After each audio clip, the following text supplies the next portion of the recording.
Hello everyone, we are back with more Little Busters.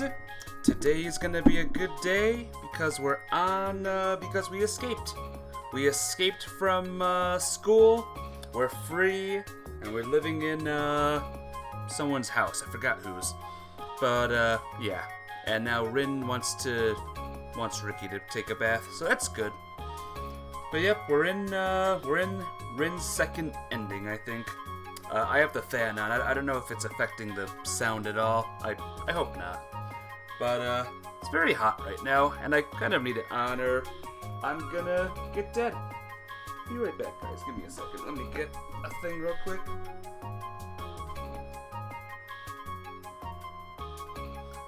Water bottle at the ready. Let's do this thing. And if the sound is messed up, just let me know. Hey, Zero. Zero, is the sound alright? Like, is my voice coming out okay? And you're first. Well done. No. No. Why? You'll be stinky. I was so overwhelmed by the sight that I answered mechanically. No, I mean, no, I will take it. It was midnight. Whatever happened to your grandfather? I was worried about him, but there was no one I could ask. We were on the run after all. You'll be fine. Hang on, I'm gonna listen. Okay, I'm not hearing any interference. So, yeah. He'll be fine. I guess she can't imagine him getting into an accident or collapsing. My image of him was in excellent health. But that could easily change after so many years. Maybe something's destroyed his health. No, he's the one who does the destroying. Destroying? They call it detonatives or something. Detonatives? Detonation? What is she talking about? She mentioned destroying, so... Wait, no way. Is he a detonation specialist? I don't know about being a specialist or not, but he blows things up. He's still getting dispatched even after retiring, so maybe he was this time too? I had no idea. This could explain his over-the-top personality, much like that of Kyosuke, or maybe it was the other way around. Rin gave a big yawn. Just like a cat, she didn't try to hide her mouth when she yawned. I'll lay out a futon so you can go to sleep. What will you do? Grandpa? I'll try to. It would be bad if both of us were sleeping when he got back. He doesn't care about things like that. If it was Rin, he wouldn't care. But if it was Kyosuke, she would likely get a beating. I doubted I'd get a beating, though. I'll still wait for him as long as I can. I see. Well, I'll go to sleep alone then. My heart skipped a beat when I heard her say that. She gracefully stood up, her long hair swung about wildly and settled on her back. Goes without saying that we weren't going to sleep in the same futon, but if we did, I bet she'd smell wonderful. Is it okay if we sleep in the same room? Sure, why are you asking? Well, I had to ask. I placed down 2 futons and Rin dived into one of them. There's so much space you can roll all around. As if to prove her words, she really rolled over. The beds in the dorm are so narrow. I haven't slept in a futon this big in a while. Rin's been in high spirits ever since coming here. I'm glad I made the right choice. After turning the lights off, I was still watching TV muted, waiting for the grandfather. Detonation specialist. That's quite a job. Explosives. When I woke up, the screen was blank. It felt like I just blown up. I had a dream where there was a bomb attached to my back. It's okay. It was only a dream. I calmed down and fell asleep again. What the heck? When I woke up, it was morning. I tried to get up. All my joints screamed in protest. Must have slept in a funny position. Rin was still sound asleep. Walked around the house trying not to make a sound. There was no one around. Her grandfather still hadn't come back. What should I do now? According to Rin, he still gets dispatched to various places. If she's right, we just need to patiently wait for him. Either way, we can only wait. Morning. I greeted Rin when I heard her yawn behind me. There was no gas in this house, so adjusting the temperature was no mean task. Morning!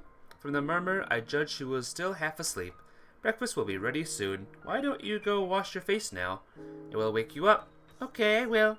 She took a towel in one hand and disappeared into the bathroom.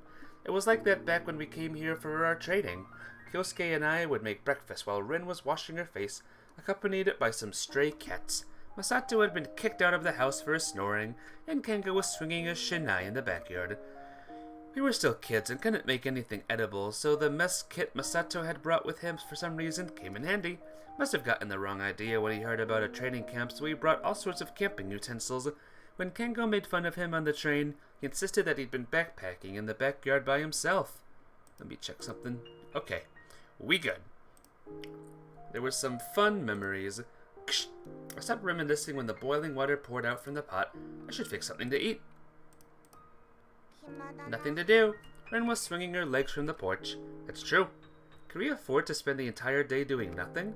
Even if I had some servings, I should look for a job and start, working. It would give me confidence for the future. But what will Rin do? Will I leave her alone?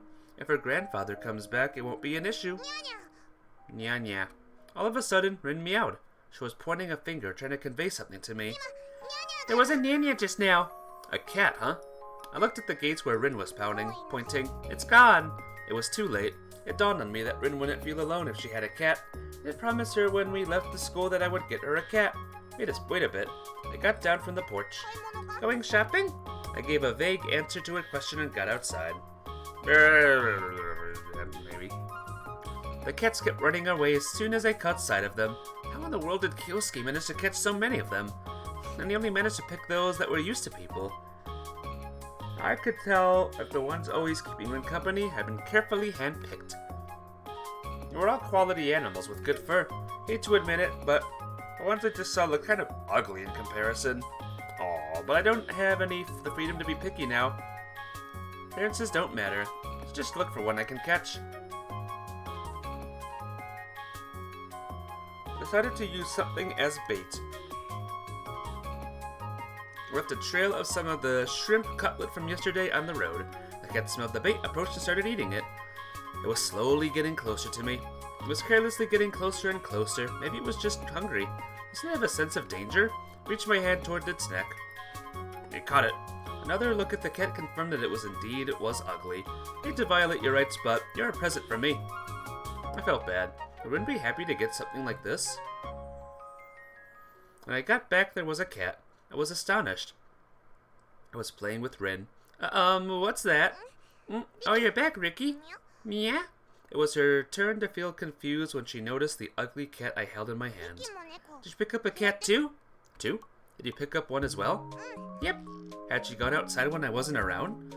Both of us went out to look for a cat. What kind of cat do you have? Wait. I staggered backwards in panic.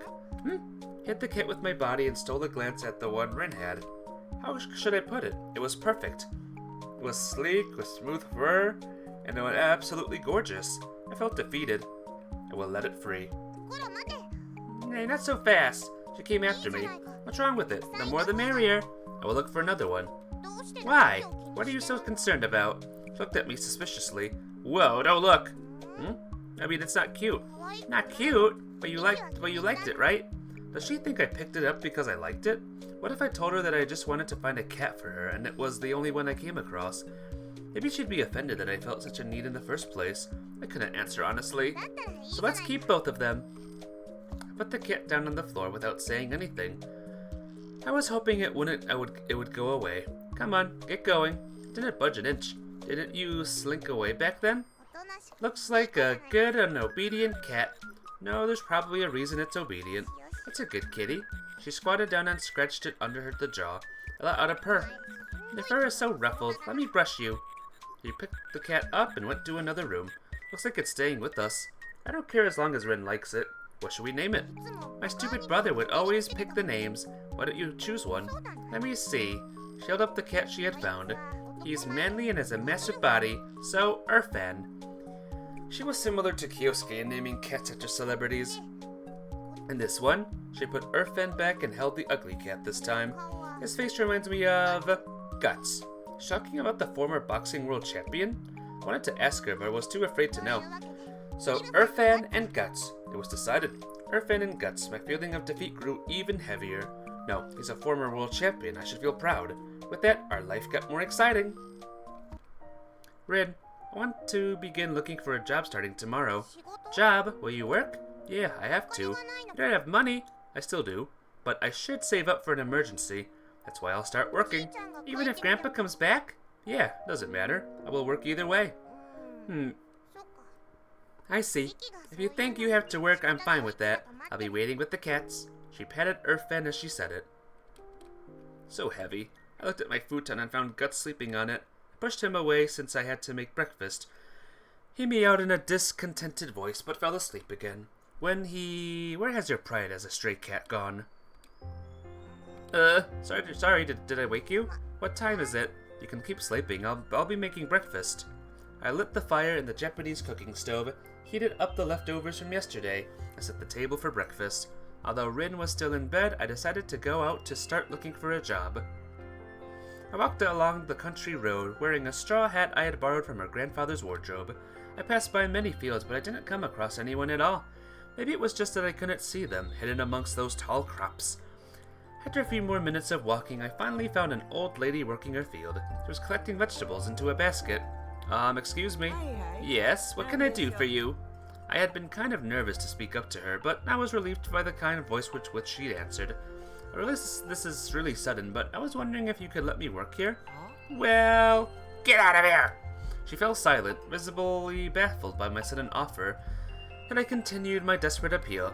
Before long, however, she handed me another basket and, pick up ones as ripe as this one, told me so. I worked in silence. I dug up the spinach very carefully so that I didn't damage them and put them in the basket. On another field, I helped her with Japanese radishes and onions.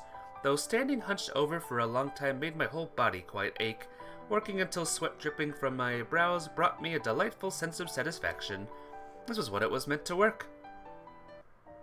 In the direction of the sea, the setting sun was painted the fields crimson. We are done! A big smile on my face and mud on my hands.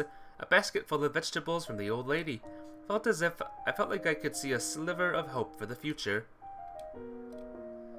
I'm back! Guts came across right in front of me. Behind him trailed a black cat. Our friend isn't black. Then what was that black cat I just saw? I've got a bad hunch. Rin, I'm back! Taking off my shoes, I walked into the living room. Wah! The scene before me made me stop in my tracks. Gee, stop fighting! Oh my gosh. Why is this the view? The cats had multiplied. Ah, Ricky! Welcome back! What are you doing? Are you gonna sit down? Where can I sit down? I'll move them aside. This is where Ricky sits. Showing off the cats from it, she freed up my cushion. Thanks. I took the seat. Looking closely, there seemed to be 5 cats here, in total here at the moment. Were 2 cats just not enough? Did you pick up the cats? I asked timidly. Yes, I worked so hard to get them. Aren't I awesome? Bad! After she answered proudly, the cats returned to assault my cushion, and she made them retreat once again. Was I supposed to scold her and tell her not to bring in any more cats? To begin with, however, we started living here so she could spend her time in peace. If a herd of cats is what she wished for, how can I stop her? Or rather, I must put out my best effort to make it happen for her. I haven't named the new ones yet. Help me out, Ricky. After carefully consideration, we named them Mendelssohn, Rin insisted, Akutagawa, Rin insisted, and Schumacher, Rin insisted. Denied all of them. It was a bit late to notice, but there was a variety of ways for cats to meow. Guts had a deep, raspy voice, and Akutagawa meows were quick and delicate, while Refrain could sometimes sound quite intimidating. They're so loud I can't fall asleep. It was past 2 in the morning. Cats didn't care about time. They played or ran around whenever they wanted. It's already been more than an hour since one of them stepped on me just when I was about to fall asleep. And on the other hand was sleeping tight with Schmoucher in her futon. Letting out a sigh, I slipped back into my futon. I then noticed something moving in there. I grabbed and pulled it out. Yow! Crying in protest, he was trying to free himself from my grip. Why do you leech off of me? Well, whatever. Let him back into the futon. I ended up having little sleep. With drowsy eyes, I finished preparing breakfast, just leftovers from yesterday though, and went out to the fields. However, I did notice that my foot was missing. Guts must have eaten it. Whatever. I fastened a robotic foot on me. The old lady was waiting for me. I thought things mightn't work out if every day went like this. Sun was strong on my back, but the occasional cool breeze felt comfortable. Having carefully filled the baskets with vegetables, I carried them into a shed. Then I realized I had completely forgotten about this. The moment I squatted down, the world started pulling away from me. Oh no, my ears were failing, and my eyes were turning blind. I did feel my body fall to the ground. How long will it take till I wake up this time? I have to wake up before dinner. When I regained consciousness, the sun had almost set. Next to me was the old lady with a worried face. Are you alright? Well, I am. It's nothing. I couldn't help but feel disappointed at how unpersuasive I was being. How could anyone call it alright when somebody so suddenly fell down and didn't wake for hours?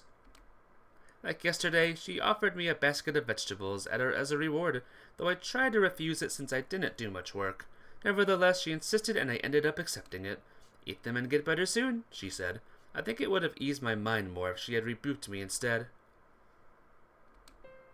On my way back home, I felt about to break into tears. No matter how hard I tried, I couldn't even walk straight because of this condition. Probably can't work the way other people do for the rest of my life. At least not physical labor. Someone like me should be an office worker. I knew it all along.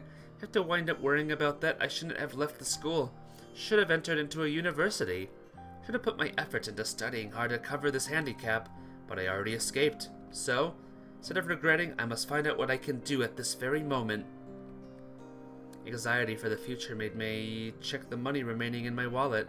No more 10,000 yen notes and a few 1,000 yen ones. Decided to withdraw some more just in case. Thus I headed to the ATM, inserted my card and entered my code number. Your cash card cannot be accepted. Inquiries can be made through the contact panel. The ATM ejected my card. Had I entered the wrong code? Repeated what I had just done.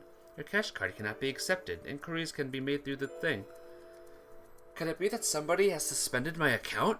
But who? I couldn't believe it. The money in the account was all mine. No one should be able to suspend it except for myself. There was a number I hardly ever called still saved in my cell phone. I'd been told that the man was my so-called guardian. Losing my sense of reality while listening to the ringback tone. Yes? The man answered. Sounded as blunt as when I'd last spoken to him. Oh, hello, it's Noe. Ricky Noe. I've been waiting for you to call. You kept your phone off until now, haven't you? He appeared to already know everything, probably because your school called and told me you'd gone missing. Well, we had a discussion and decided to stop sending you money. You just ran away on impulse, we can work it out, so come back soon. I'm on your side, you can count on me anytime. I hung up without saying anything. I was sure if we went back, we wouldn't be able to run away ever again. When I returned home, there was even more cats. I immediately went up to Rin and yelled at her. Why did you pick up cats again? What's up? How come you're mad? Her eyes were wide open with surprise. That was natural. I hadn't been angry at all the previous day. I hadn't even blamed her for having picked up more cats. First things first, I had to explain what had happened. Too much had gone wrong at once, and it caused me to lose control. Yes, I had to calmly tell her what had happened. We're out of money! Rin, I have something to talk about. Before that, let me ask you something. How much money do you have? She took her tiny wallet out of her bag and handed it over to me. Can I open it? Yep! She wouldn't stop playing with the cats. There were 2 1,000 yen bills and some change in her wallet. That's it, huh? I haven't used any since Kyosuke gave those to me. What's wrong with you? You're being weird. We're running out of money. Hey, no. So how much left? About 10,000 yen. We can't even go through 1 month. What? At last she understood how bad the situation we were in was and turned her attention to me. But it's gonna be okay. I said it as much to her as to myself. I'm gonna work during the day, so there's nothing to be worried about. I didn't want to put her through any more hardship. Are you sure it's gonna be okay? Yes. I made a great show of nodding. I had to act confidently like that, even if it was a pretense. Having said that, however, living is eating. The biggest problem is the food. Rin, myself, and numerous cats, we weren't lacking in mouths to feed. In looking for solutions, I found a fishing rod in the shed. Although clearly aged, the reel was well maintained and still working well. I'm going to the sea. The sea? Look, I showed her the rod and bucket in my hands. Fishing. The smell of salt and the lapping waves. I had purchased some bait at a general store on my way here. When was it I last fished? Hooking the bait, I swung the line into the sea. The fluorescent-colored bobber moved up the dim blue surface, and the rest is just waiting until the bobber is pulled down, I guess. And the next moment it began moving. I could feel a fish on the hook, and I pulled the rod up in tune with the praise motion. Hurley reeled up and grabbed the hold of a 20-centimeter-ish fish. I threw it into the bucket and began swimming slowly in a circle. Good. If I can get more just like this, I wouldn't have to worry about food for a while. Chirp, chirp. It was well past noon and the sun was starting to go down. No sign of another one. I'd have exhausted all my luck on the first catch. Hadn't caught anything since then. Eventually I was only able to get one more small fish, and then the day came to an end. Well, at least I've got enough for the two of us. I cooked rice and miso soup. Pairing them sure was laborious, though I was already used to it enough to do it flawlessly. Thankfully, there was almost all types of seasoning necessary in the kitchen. I cut the big fish into 2 pieces, one half for broiling plain and the other with salt. Since the smaller fish was mine, I merely sprinkled salt on it and broiled it as it was. Though they weren't really great in shape, I managed to make them look appetizing. After that, I set the table. What was left then was to serve the rice, miso soup, and fish. Dinner is ready. The cats were around my feet even before Rin came. They seemed to have learned the meaning of those words. Hang on a second, I'm feeding you guys now. Laid the plates for the cats around the table. They were all behaving themselves well while eating. Maybe I should buy some dry cat food for them too. No, it's expensive, but 1 meal a day cannot be enough for the cats. Let's dig in. Tasty, I like it! You eat so fast. The salt-broiled one got a better reception than I expected. But there's not enough. I can share mine with you. And so we were finished with dinner. Before me stood a basket full of laundry. Haven't done any laundry since we came here. To be honest, I wanted to dedicate as much of my time as I could for procuring food, not for this kind of housework. What's going on? Rin looked up, lying curled up on the porch with a cat on her knee. Well, I'm about to do the laundry. I'm running out of clothes to change into. Right. Alright, I'm gonna get it done by noon. Let me know if you've got anything else to wash. I'll see some of your clothes in the basket too. Lifted up the basket and started to make my way to the washing machine. Where? What's wrong? Wait! She closed in upon me furiously. Taken by surprise, the cats were just watching her from a distance. Ricky, you go away. I'll do the laundry. No, you don't have to. Shut up! Shoo! You can just go catch fish. In the end, she kicked me out along with the rod bucket and a straw hat. I gave up and made my way to the beach. But why was she so adamant about it? Washing is so easy, even I can do it just fine. Sometimes I even washed Masato's boxers to go there with my own clothes back in the dorm. No, she'd seen me doing that. Ah! My feet stopped as it finally dawned on me. I get it. She didn't want me to wash her underwear. I spent all day fishing in the shade of a tree. Result was 2 fish. On the way back home, I came across an unmanned vegetable stall and bought some for 100 yen. A small voice in the back of my mind whispered that I could just take them, but that's a line I must not cross. Our meals were becoming increasingly poor. Still had plenty of rice, but it was getting difficult to prepare any dishes. It was just a matter of time before we ate up the rice too. Well, no matter how hard I tried to save money, there was always something essential to buy. Every time I purchased something, fear grew a little larger inside my mind. Also, there were days when I didn't come by any fish. When I was on a roll, I managed to catch around 10 of them in a day, though they might not all be edible. Fish didn't keep well. Even if cooked, they only stayed good for a few days at the longest. Besides that, anybody would get fed up with eating the same food every day. Nevertheless, Rin never complained. If only I could work the way everybody else does, but there was no jobs out there that I could properly hold.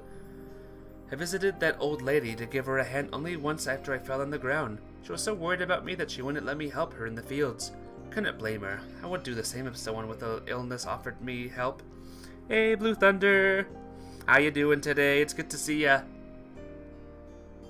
What's up? Gradually it became hard for me to tell what day of the week it was.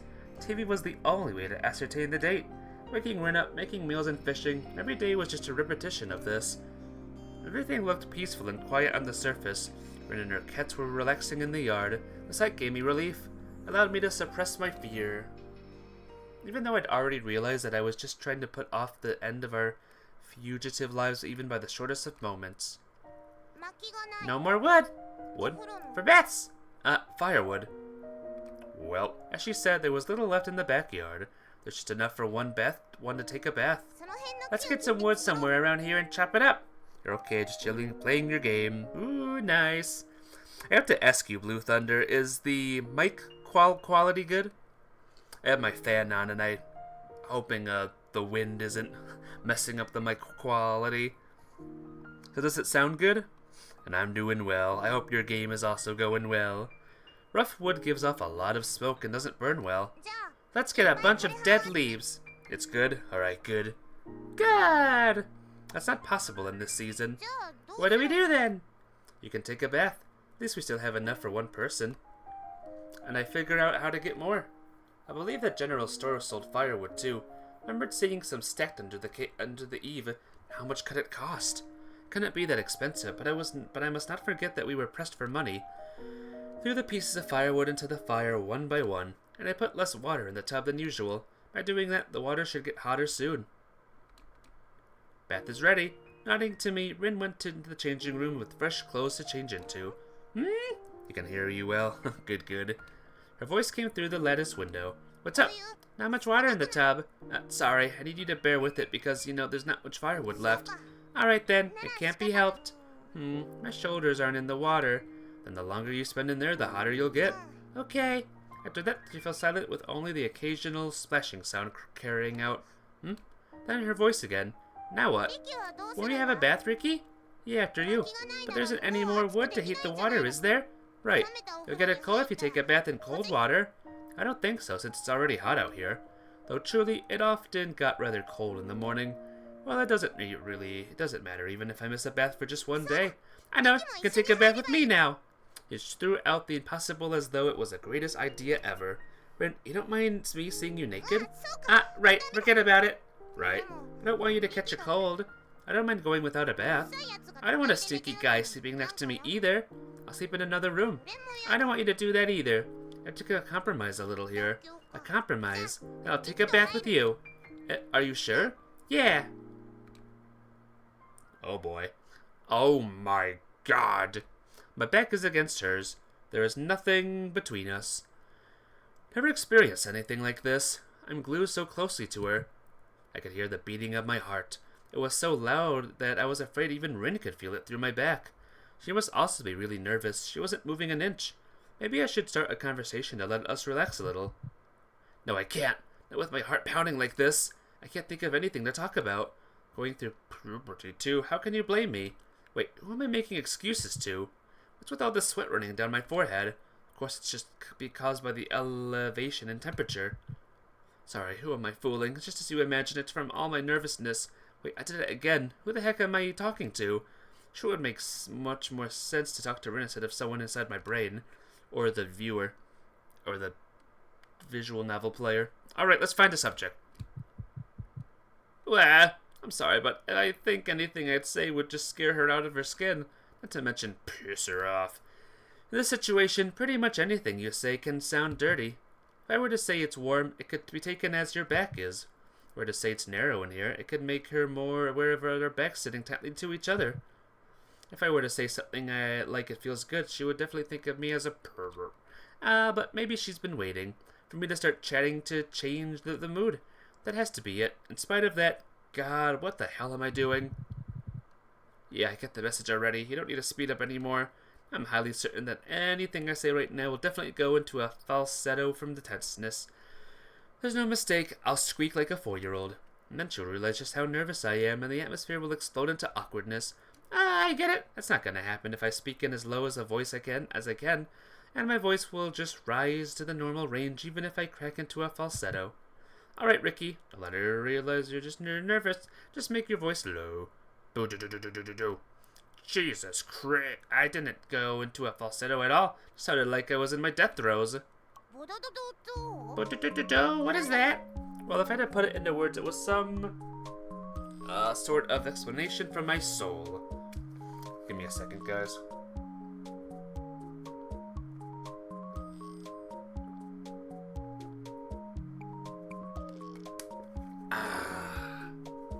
Okay. I got my drink. Let's continue. Why is your soul explaining something? Of course, that's because you and I are... Crap, I'm just about to drop a verbal bombshell. You and I are what? Well, I mean... Shout it again. Why? Because, The dialogue kept going in circles like this. Okay, I'm leaving. Yeah, I set off to go fishing, which had been one of my daily routines. Seemed to have gotten a knack. The number of fish I caught daily had been steady lately. To add to that, I was apparently improving at cooking as well. We've only had fish recently. Rice, fish, plus something. These were all that we ate every day. The cats never got tired of the fish heads and other unsavory bits. Only we were cats too. As soon as I reached the seashore, I started getting ready to fish. Since I had no bait, I had to look around for something to use. I often caught earthworms or small bugs around the area. When I captured an inedible tiny fish, I used that for bait also. I thought once the water warmed up, I should be able to dive for other things to eat, but for now, scooping with a net worked well. I carefully hooked a worm, and I lightly cast out the rod and waited for a while. Nothing came, I reeled up the line and did it again. After I'd repeated the process a few times, I felt a nibble on my line. But I didn't jump into action immediately. I only began to reel up the line when the game gave a bigger nibble, and grabbed hold of the struggler. Putting the fish I caught in the basket, I started working on the next one. Without a word, just by myself. The task for the afternoon was set to gather wild vegetables in the mountain. The area was so rich in nature that you didn't need to step deep into the woods for that purpose. I was already so used to it that I could tell the edible ones apart from experience. Brackens, which I thought were springtime ferns, grew bountiful in the wild. I carefully detached the fiddleheads from the stems. I didn't have to get that big a load because they were only ridden me to eat them. I didn't seem to like the bitterness as much, although she restrained herself and ate them because we needed vegetables too. I'd gathered enough to fill a shopping bag, decided it was time to get back home. Can I have a quick word with you? Someone spoke to me. Turned around, praying for the owner of the voice to be someone who would help us. That was, however, a silly prayer to have. Must have been too tired to realize my folly. In front of me stood a police officer. Must be the boy who moved in around here recently. Old Granny Takamachi-san told me about you. You have some kind of illness, don't you? Well, you don't have to be so nervous. Newcomers are rare in a country town like this. By the way, can I have your name and address? This is not good. Backed away from him slowly. Hey, stop! I took off running. I jumped over the ditch on the side of the road so that the police officer had to get off his bicycle. I then resumed running, my stomach aching the pain that shot from the bottom of my feet to my knees. Diving in the bushes, I could finally manage to get clear of the officer. Even though I had only made the short run, I was horribly exhausted. That made me realize how stressful being chased by someone could be. Because of that detour, I found myself near the general store. Decided to take a little rest on the bench in front of it. From this location, I could see far in every direction and spot the police officer if he came. Two men in work clothes came out of the store. Oh, there are cats living in the Natsumi house. I grew a shade paler as I heard the name. I saw them in the yard when they passed by. How did they get food? Figure some neighborhood kids feed them? Maybe that's it. Nobody lives there now anyways. What? Nobody lives there? What about Rin's grandfather? Does he no longer live there? That's a lie, right? I was watching the backyard, and I reminisced of us little busters having our training camp here. Since what we did back then was as expressed by our team name, Vanquish Evil, the purpose of the camp was to become stronger. The entire training was directed by Kyosuke's grandfather. The part I remembered most vividly was that the four boys pretended to be two adult men by piggybacking inside a tall coat and trying to buy as much bottled booze as possible. By lot, I got paired up with Kyosuke. Accordingly, the opposing team was formed by Masato and Kengo, both of whom had much better physiques. Rin was a spectator. It was predictable which team would win. However strong Kyosuke was, it was obvious that I would be a heavy drag for him. Despite that, we won. Needless to say, that was all thanks to Kyosuke. Still have no idea how he did that, but he kept stowing away one bottle after another inside the coat. That was what surprised the clerk more than the imbalance between my childish face and our combined height. I cannot help but suspect that there might have been a four-dimensional space inside the coat. The bottles weighed so much that Kyosuke staggered on the feet the entire way back, and as we got back he threw out all of them and slumped down onto the ground.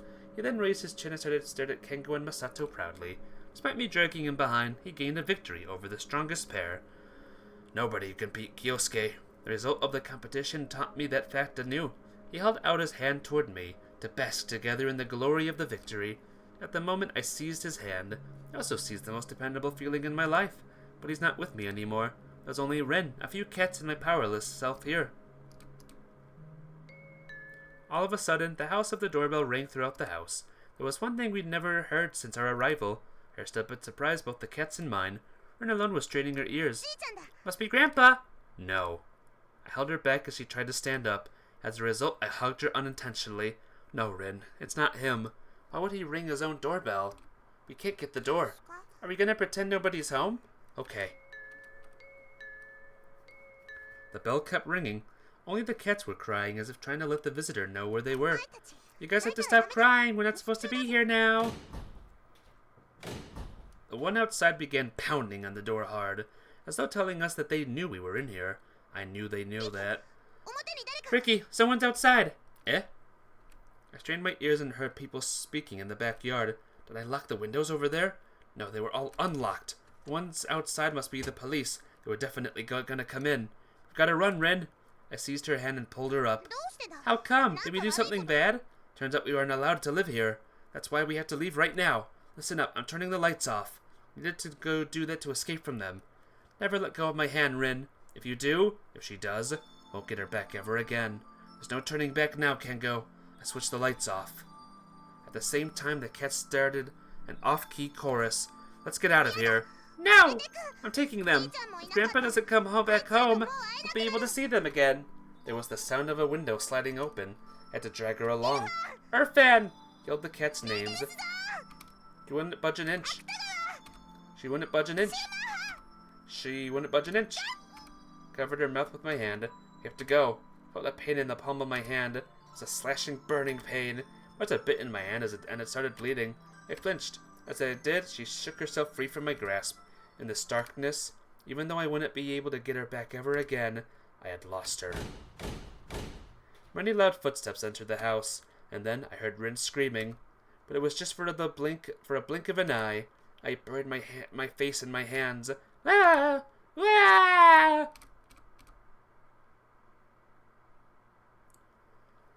Oh dear. How many times have you been to Kyoto? Never been there. Isn't it such an item for a school trip? I want to go abroad. They were talking about the school trip. Even though it will be the greatest event for the entire class to open up to one another, Rin won't be there. Only she won't be there. I have lost her. It is all because of my weakness. I wish I'd been stronger. Wish I'd been strong enough to protect her. If I had, we would have had a great time on the trip. Not just on the trip, but for the rest of our lives as well. But everything had been shut down. Living is, after all, losing. It was something I should have known since ages ago. I'd simply forgotten about it all along until now.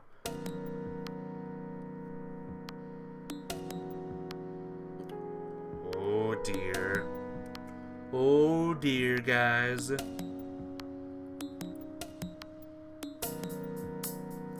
Bad ending, do you think? Unpleasant ending?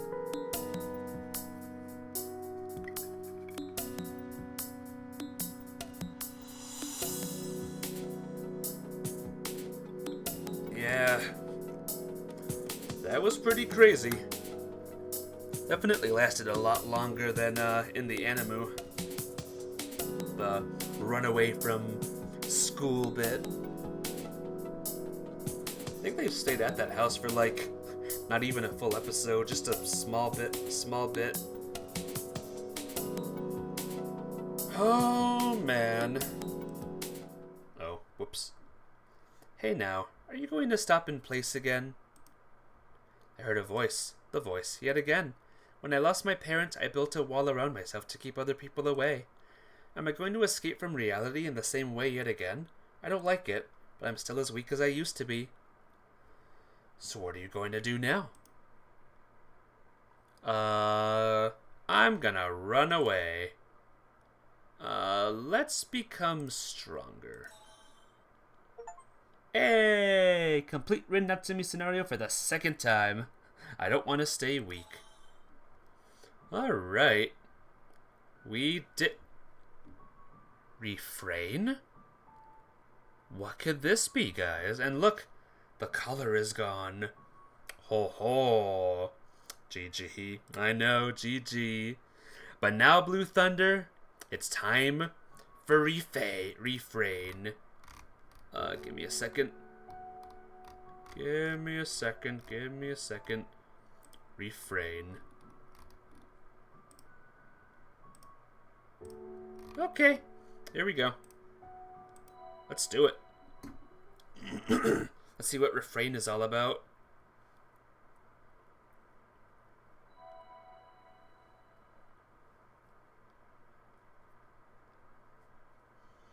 Ah! Oh my gosh. What is all this? That's pretty scary. Kyosuke's back! A distant voice. It drew me out of sleep even when as I became aware of a bizarre feeling within me. The dream I had been seeing. Desperately tried to hold on to its details. Needless to say, it had been another nightmare. However, it was different from those usual nightmares I kept on seeing over and over. Much more gruesome than any of the others I'd ever seen. Beyond all salvation, truly had been despair made manifest. I had never seen such a hideous scene in my entire life. Jeez, what parts of my memories had mashed up to create that horrible vision?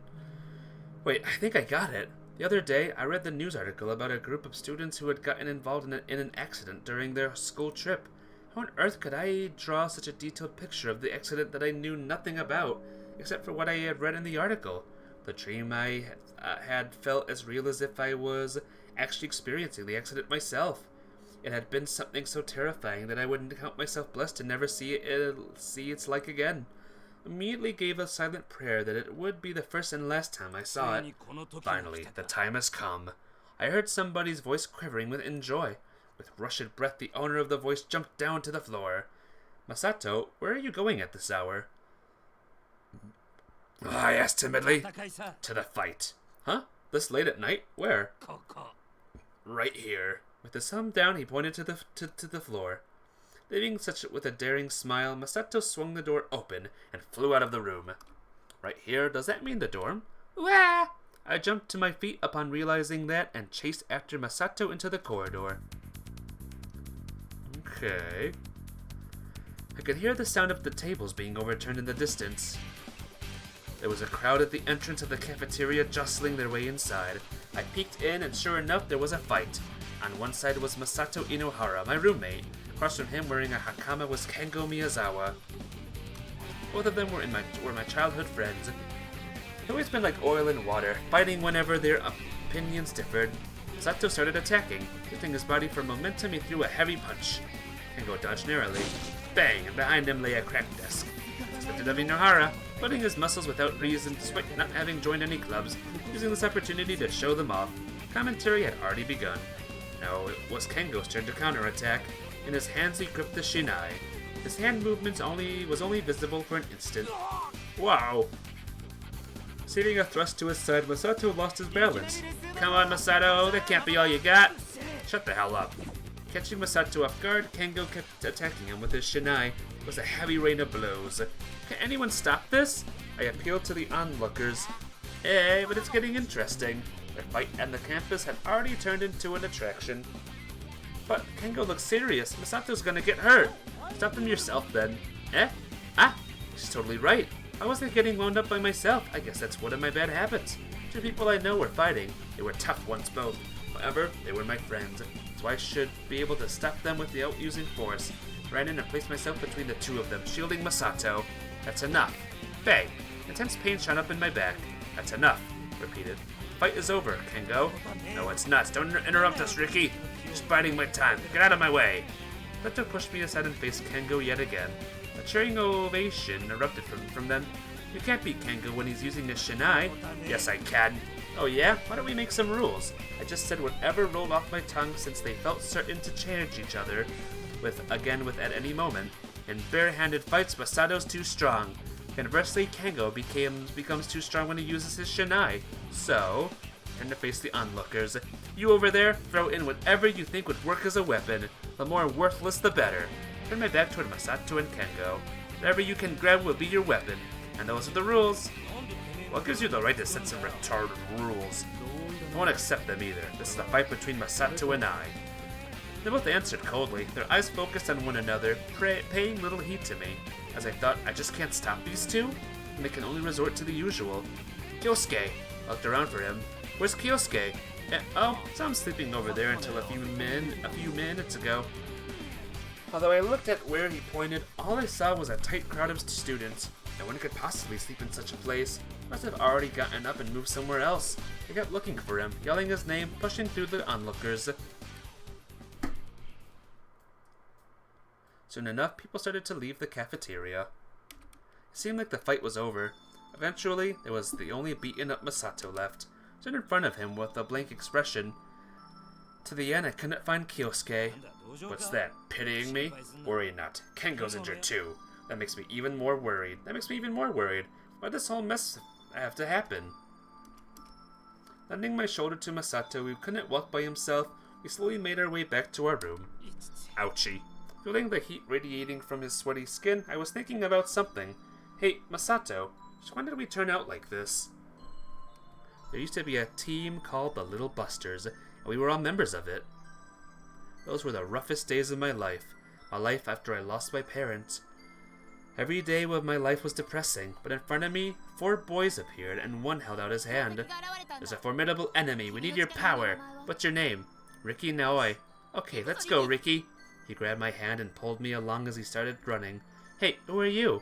Asked him, desperately clinging on to his hand to prevent myself from falling. Who we are? We punish evil and preserve justice. We are called Little Busters. A broad grin split his face as he said the name. May 14th. Coming next morning, it was obvious that I hadn't gotten enough sleep. However, Masato was different and had already awoken. From the window. I could see him weight training in the small garden. I was amazed by his energy. We went to the cafeteria together to eat breakfast. With the other students getting up as well, the cafeteria was filled to the brim. Still, our seats were empty, because Kengo had arrived before us and saved some seats for us. Or more precisely, I guess he hadn't intended to. It's just that most people who know us treat us as troublemakers and often avoid sitting around us. Yo, morning. Good morning. You're up early today. Kengo's left arm was in a sling. What happened to your arm? Noticing that, I let out a shout. I visited the hospital this morning. I think I received a fracture in yesterday's fight. Then you can't participate in your club activities. Guess so. Told you I injured him too. Don't say it like it's nothing. This is a big problem. Time for breakfast. Be quiet, Ricky. How can you act so calm, Kengo? The rookie tournament is just around the corner, right? Now you've been working so hard for it. With that arm, you can't compete. That's true. Jeez, Masato, what have you done to him? I punched Masato. That hurts. What, you looking for a fight? No, I'm not. Oh my god! I never imagined that you were really stupid enough to do something irreparable like this. It kind of feels like you're insulting me. Well, I too find it most regrettable that I have to give up the tournament thanks to this idiot. I know. So Ricky, laid his chopsticks down and turned his face toward me. Can you give me something fun to do? His face looked refreshed. It didn't seem like he was joking in the least. He was now acting so lightly, as though a great weight had fallen from his shoulders. Could it be that Kendo had been a burden to him? No way, that can't be true. I'm sure he's just pretending to be alright. I'm really sorry for him. Still, I agree that it would be nice if we could do something fun together. Every day was like a festival where the 5 of us were still kids. I wish we could do that again now. Where's Kyosuke? He must still be sleeping. He just came back from Tokyo on foot. Is he cutting class? Just leave him alone. While the 2 of them were talking, I finished stuffing my breakfast into my mouth. You sure have it hard, and I gulped it all down with my tea. Not at all. I do this because I want to. I put away my tray, got a new one, and left the cafeteria with it. In front of the girls' dorm. was Rin in her casual clothes. She was maintaining a distance of 3 meters from the dorm mother standing with her. Alright, I'm leaving her to you. With that, she walked back into the dorm. I looked at Rin, who was standing there with a frightened look. It's time for breakfast, Rin. I took her hand and started to walk. No! Shaking off my hand, she refused to move. Now you're taking me to a scary place, to a bunch of scary adults. Who? This was also our everyday routine. It's okay, I'm just taking you to my room. And you'll eat breakfast there. That's what we do every morning, right? Are you sure? What on earth had her so terrified? Even I, one of her childhood friends, couldn't figure it out. She wasn't always like this. It was since the days she entered the school after passing the entrance exams all on her own. She was particularly afraid of darkness and of people she doesn't know. Masato and Kengo said they had no clue about it either, and I didn't think they were lying. The only one who I think knows everything is her brother Kyosuke, but even he won't tell me about anything about her transformation. Every time I asked him, he just stared back at me silently, and with menacing intensity, and I just became like a deer caught by the headlights. In the headlights, I cannot utter a word. I'll never be a match for Kyosuke. But still, forcefully pulling Rin along by her hand, I thought that I definitely had to drag the truth out of him. As the one now closest to Rin, I need to learn what happened to her. Look, it's my room. Masato's out too. Okay. On the homemade table, there was a tray I brought for her from at the cafeteria. Let's eat. I got her to sit down before the table. Must have been hungry, as she quickly grabbed her chopsticks and started eating. I sat next to her and watched. This was a daily routine. My tummy's full. Having finished her food, she stretched out. That's good. But we're running out of time. We have to head to school now. Which school? The one you go to every day, of course. All right. Then I don't think I don't want to go. She stood up in fine spirits, seemingly relieved of her fear. Let's go. She took the lead this time. Okay, Rin, you take this. I handed her my bag, then took her tray in one hand and handed her hand in the other. After returning the tray, I received my bag from her, and we went outside, all the while holding hands. Without hesitation, we made our way to the other school. Listen, when Hikun eats tamagoyaki, he peels it. I told him that you should eat it in one go if you're a man. Do you think splitting it in two is still okay? If you're a man, one go is a must. The pain in my heart grew heavier with each passing step. The Hikun who knew Rin's innocent smile, how I envied him. Really, why did things have to turn out this way? Can we no longer return to the way we used to be? We arrived at the school. I saw children with backpacks passing through the entrance, raising their lively voices. Rin doesn't go to our school now. Even though she lives in the dorm, she doesn't take any classes. As of now, she is in the care of this school, which gives classes for children with special circumstances. It's supposed to be for rehabilitation. The other children in the class are all much younger than Rin, innocent and perfectly harmless to her. The teacher, too, is very kind. She's fond of Rin and acts protectively toward her. For those reasons, this is the only place where Rin can now relax. The bell rang. I better hurry. Enjoy, Rin. Yeah! Say hi to Hikun, okay? Hikun. I tell him about you all the time. Okay. Smiled at her. She showed me one in return, and I quickly turned around. Then she cheerfully took off running toward the entrance. Watched after her until she was gone from sight, from a distance. I was running through the connecting corridor. There was nobody there but me. Something suddenly caught my eye in the middle of the passage, and I stopped to check it out. The first bell had already rung, so the second one would come any moment now. I got down onto the ground and picked it up. It was a drab-brown baseball. I had heard the baseball club was all but inactive. Maybe somebody had hit a big home run in PE class, or some people had played catch in the courtyard. One or the other had to be now how the ball had been left here. Either way, it was nothing to me. More importantly, somehow the ball gave me a feeling of anticipation for something that was about to begin. I had no idea where in my memory that feeling might originate from. I didn't even have any particular fondness for baseball. It was a complete mystery. The second bell rang. I put the ball back where it had been and hurried to the classroom. How was it? Masato asked from his desk next to mine. Nothing special. She was the same as usual. If it's about muscles, you can count on me anytime. Well, I'm pretty sure I'll never worry about them for the rest of my life. I saw a student writing the names of today's day duty students on the blackboard. Wrote the name Natsume in the middle, but erased it immediately. then turned around and after confirming something, finally wrote Nishizono there. Lunch break. After quickly finishing a piece of bread, I hurriedly left the school. Of course I was going to visit Rin. Not that I had anything to talk to her about, I just wanted to see if she was doing well there. Before I knew it, I'd become something like a guardian. Passed through the gate and entered the school from the teacher's entrance. Changing into slippers there, I started walking along the hallway.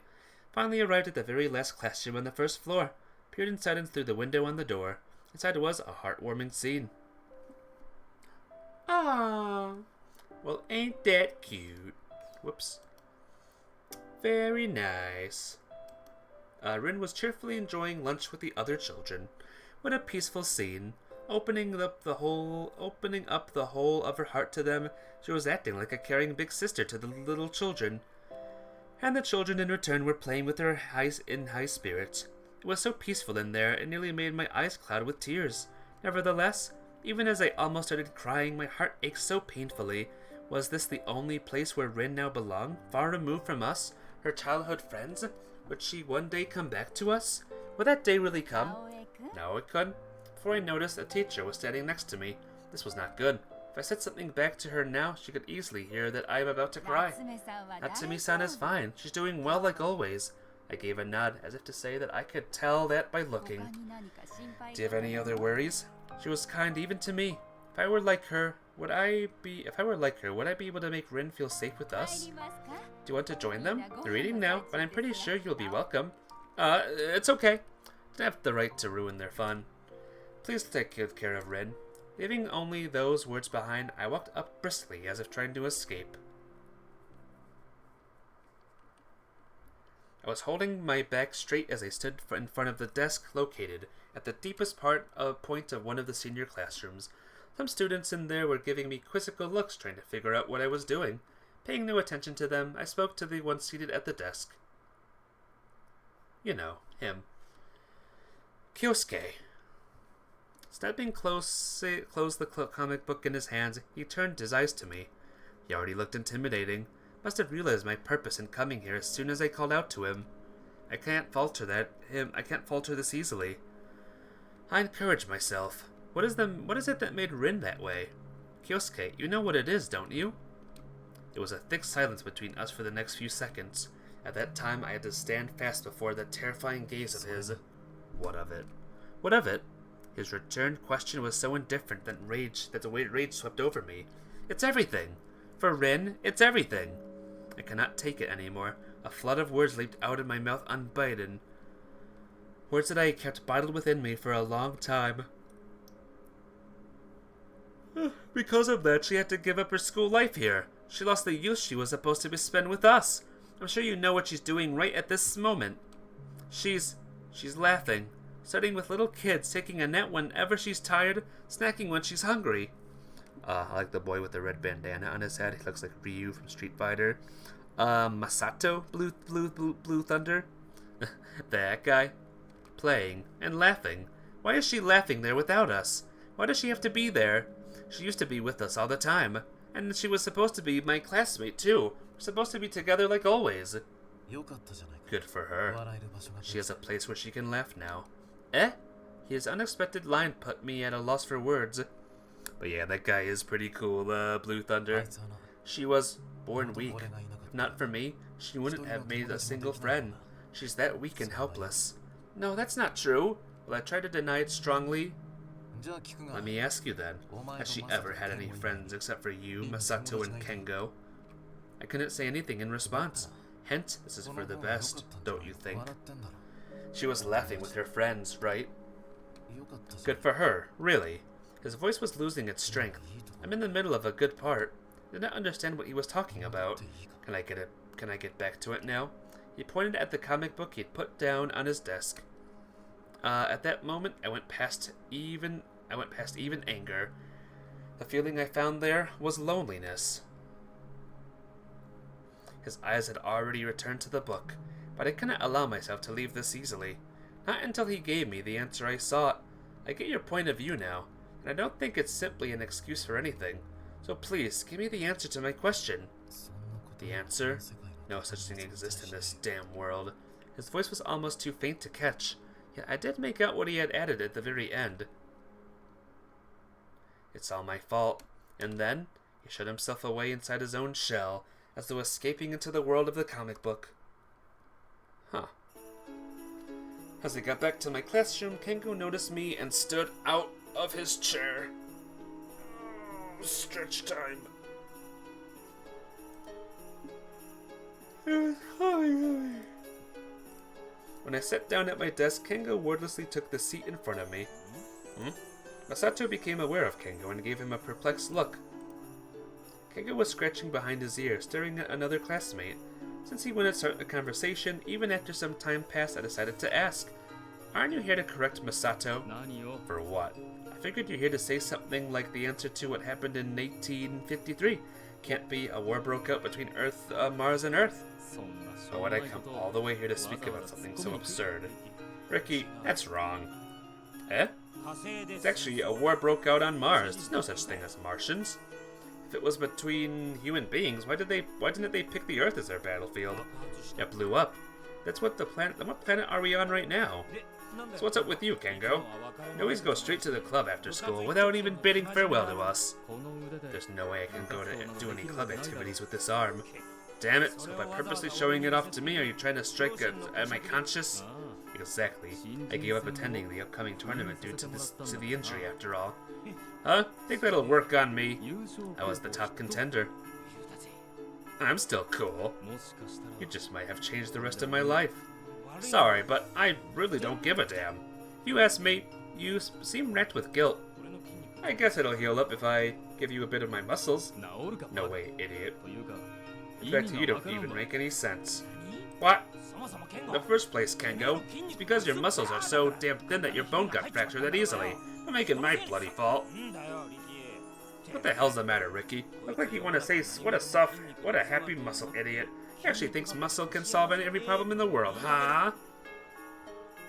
No. God, he's even misdirecting his wrath to me. That's too much even for you, Masato. You are acting insane, Masato." "That's right, I'm insane. No, I'm insane as me. If I look up your name in the dictionary, I'll get insane." "Yeah, that's the only meaning you get. That's insane, alright. Inane is also fine. I guess incontinent works just as well then. So Kengo, you're not going to the club?" Since I felt like the conversation was mellowing out a little, I asked him out of worry. Talked with the club advisor about that during recess. Decided to take a while off. Understandable. It would be frustrating for you to see the other members practicing for the tournament that you can't even attend. Damn it, I'm totally cool. No, I wasn't trying to guilt trip you, Masato. And thus here I am. Eh? I couldn't see how what Kengo just said had any connection to him being unable to participate in the tournament. Did you forget what I said this morning? What you said this morning? I remember you talking about craving a loaf of char siu bound with string. A Chinese pork dish where the pork is roasted in an oven. Char siu and ramen is simmered in soy sauce instead of roasted. Sounds tasty, guys. I didn't mention anything about that at all, nor will I be for the rest of my life. You never know. Someday you might have to beg somebody, say, "I'm so desperate right that I could do a loaf of char siu bound with a string right now." Let's just ignore him. You try and remember, Ricky. Pushing Masato's face away, he urged me. I recalled that he said something self-ridiculing at the end of our conversation at the breakfast table. Can you give me something fun to do? Eh? Did you actually mean it? Don't get that surprised. You almost sound like I said something crazy. I mean, it's just so surprising coming from you. Hold on, guys. What are you two planning? Training your muscles in secret without me? Huh, like I'll lose to either of you. Masato suddenly lay up on his back on the floor and furiously started doing sit-ups. Just looking at him wears me out. Ooh, please don't mind me. I'm just enjoying your chat. Ooh. Began to ponder on it, ignoring Masato's gigantic frame bobbing up and down in the corner of my eye. Something fun to do. Considering Kengo's injury, it had to be something that you can do with one arm. What about shogi? A Japanese board game is Japanese chess. Okay? Shogi. Thought it might suit him. Shogi. It didn't really seem to interest him, though. Did a little bit of that as a kid. You? Never. I have to learn how to play. He was not as excited about it at all. To begin with, shogi is a game played by only 2 people. Oh, that was very unexpected. He cut Masato in as well, in spite of the fact that he was the cause of the injury. Did Kengo really not bear any grudge over it at all? If not, he's truly what I should say, a man among men. How come neither of you stopped me? Were you gonna make me do this forever? Wah! I was caught by surprise when Masato suddenly appeared from his side, so drenched with sweat that steam was rising off him. Well, I assumed you were old enough to be judged when to quit. No freaking way! An incomprehensible retort. I'm pretty sure that even if I asked you to come up with something fun to do, the answer would just be muscle training. Wait a sec, isn't that what you guys are planning? No, since Kengo's got a lot of time to spare, we're trying to think of something fun to do. Jeez, and here I sort of lost my cool because I thought you guys were going to build your muscles without me. Now I have to think of something that Masato can do together with us as well. Try to come up with another idea. Playing cards? Whoa, my head's killing me. From cards? Thought that would be sure easy enough for him to do. Oh, then what? Coloring pictures? Oh, I'm getting better. Go? Sure, go. It's a board game from China, 2 players, and there's black stones and white stones. Gah! Shoki. Masato was threshing about on the floor. Hey, you shouldn't bully him. He's also trying to help. If he hadn't mentioned to go or shogi, he would have spent the rest of his life happily without ever picturing himself playing those games. Agreed. Letting out a deep sigh, Kengo opened up his good hand. In other words, with Masato in the picture, we can't do anything that requires using our heads. He concluded, closing his hand. Well, that's right. Suppose it can't be helped. It'll be fine even if it's a physical game. But you've got an injured arm. Kengo pointed at the sling. It's no problem as long as I don't use this hand. I doubt it. Running or twisting your body is definitely going to hurt. There's no problem. He reaffirmed it so strongly that it was hard to protest further. Don't blame me if you end up with your arm taking longer to heal then, okay? That won't happen. I'm not as childish as Masato. It must have meant that he was capable of knowing when to quit.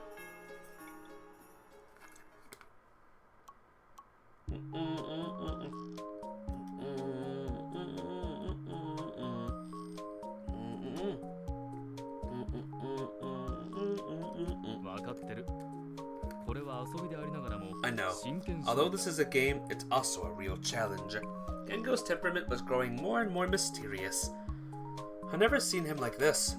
But you can't blame anyone else when you fall off on your own. Masato's going to fall off himself. Considering the sense of balance and concentration required, I think I can tell who's gonna win. You're participating as well. I know. Pew! Our idiot trio climbed up to the windowsill. Oh, Kengo's Hakama was billowing so hard in the wind. Inside the classroom, the classmates were gathering up to stare. I didn't often get a chance to see a game as thrilling as this. Wish I were one of them. Winner goes first, okay? Yep. The 3 of us lifted our hands. Rock, paper, scissors. Kengo and me were rock and Masato was paper. Huh? I did it. Or rather, what have I done? Suck it up and go. Masato jumped across to the railing outside. Here I go. Oh! Wah! He fell right off the starting point. He went and did it. Well, it was destined to happen. Why was I feeling so unsatisfied with this? Even though Masato falling from the 3rd floor was certainly fun enough. From behind, I heard the excited clamor of the classmates. Even in a situation like this, I couldn't help but feel a kind of loneliness. I get it. That was because Rin wasn't here. Whenever we were doing something silly, she was always there with us. If she were here, she would definitely have stepped up to hurl something abuse at Masato. Or rather, even before that, Masato would somehow piss her off and she would kick him off the railing. That had been her usual everyday routine. But even Kyosuke wasn't with us now. If there was anything and all I could do to get those days back, what could it be?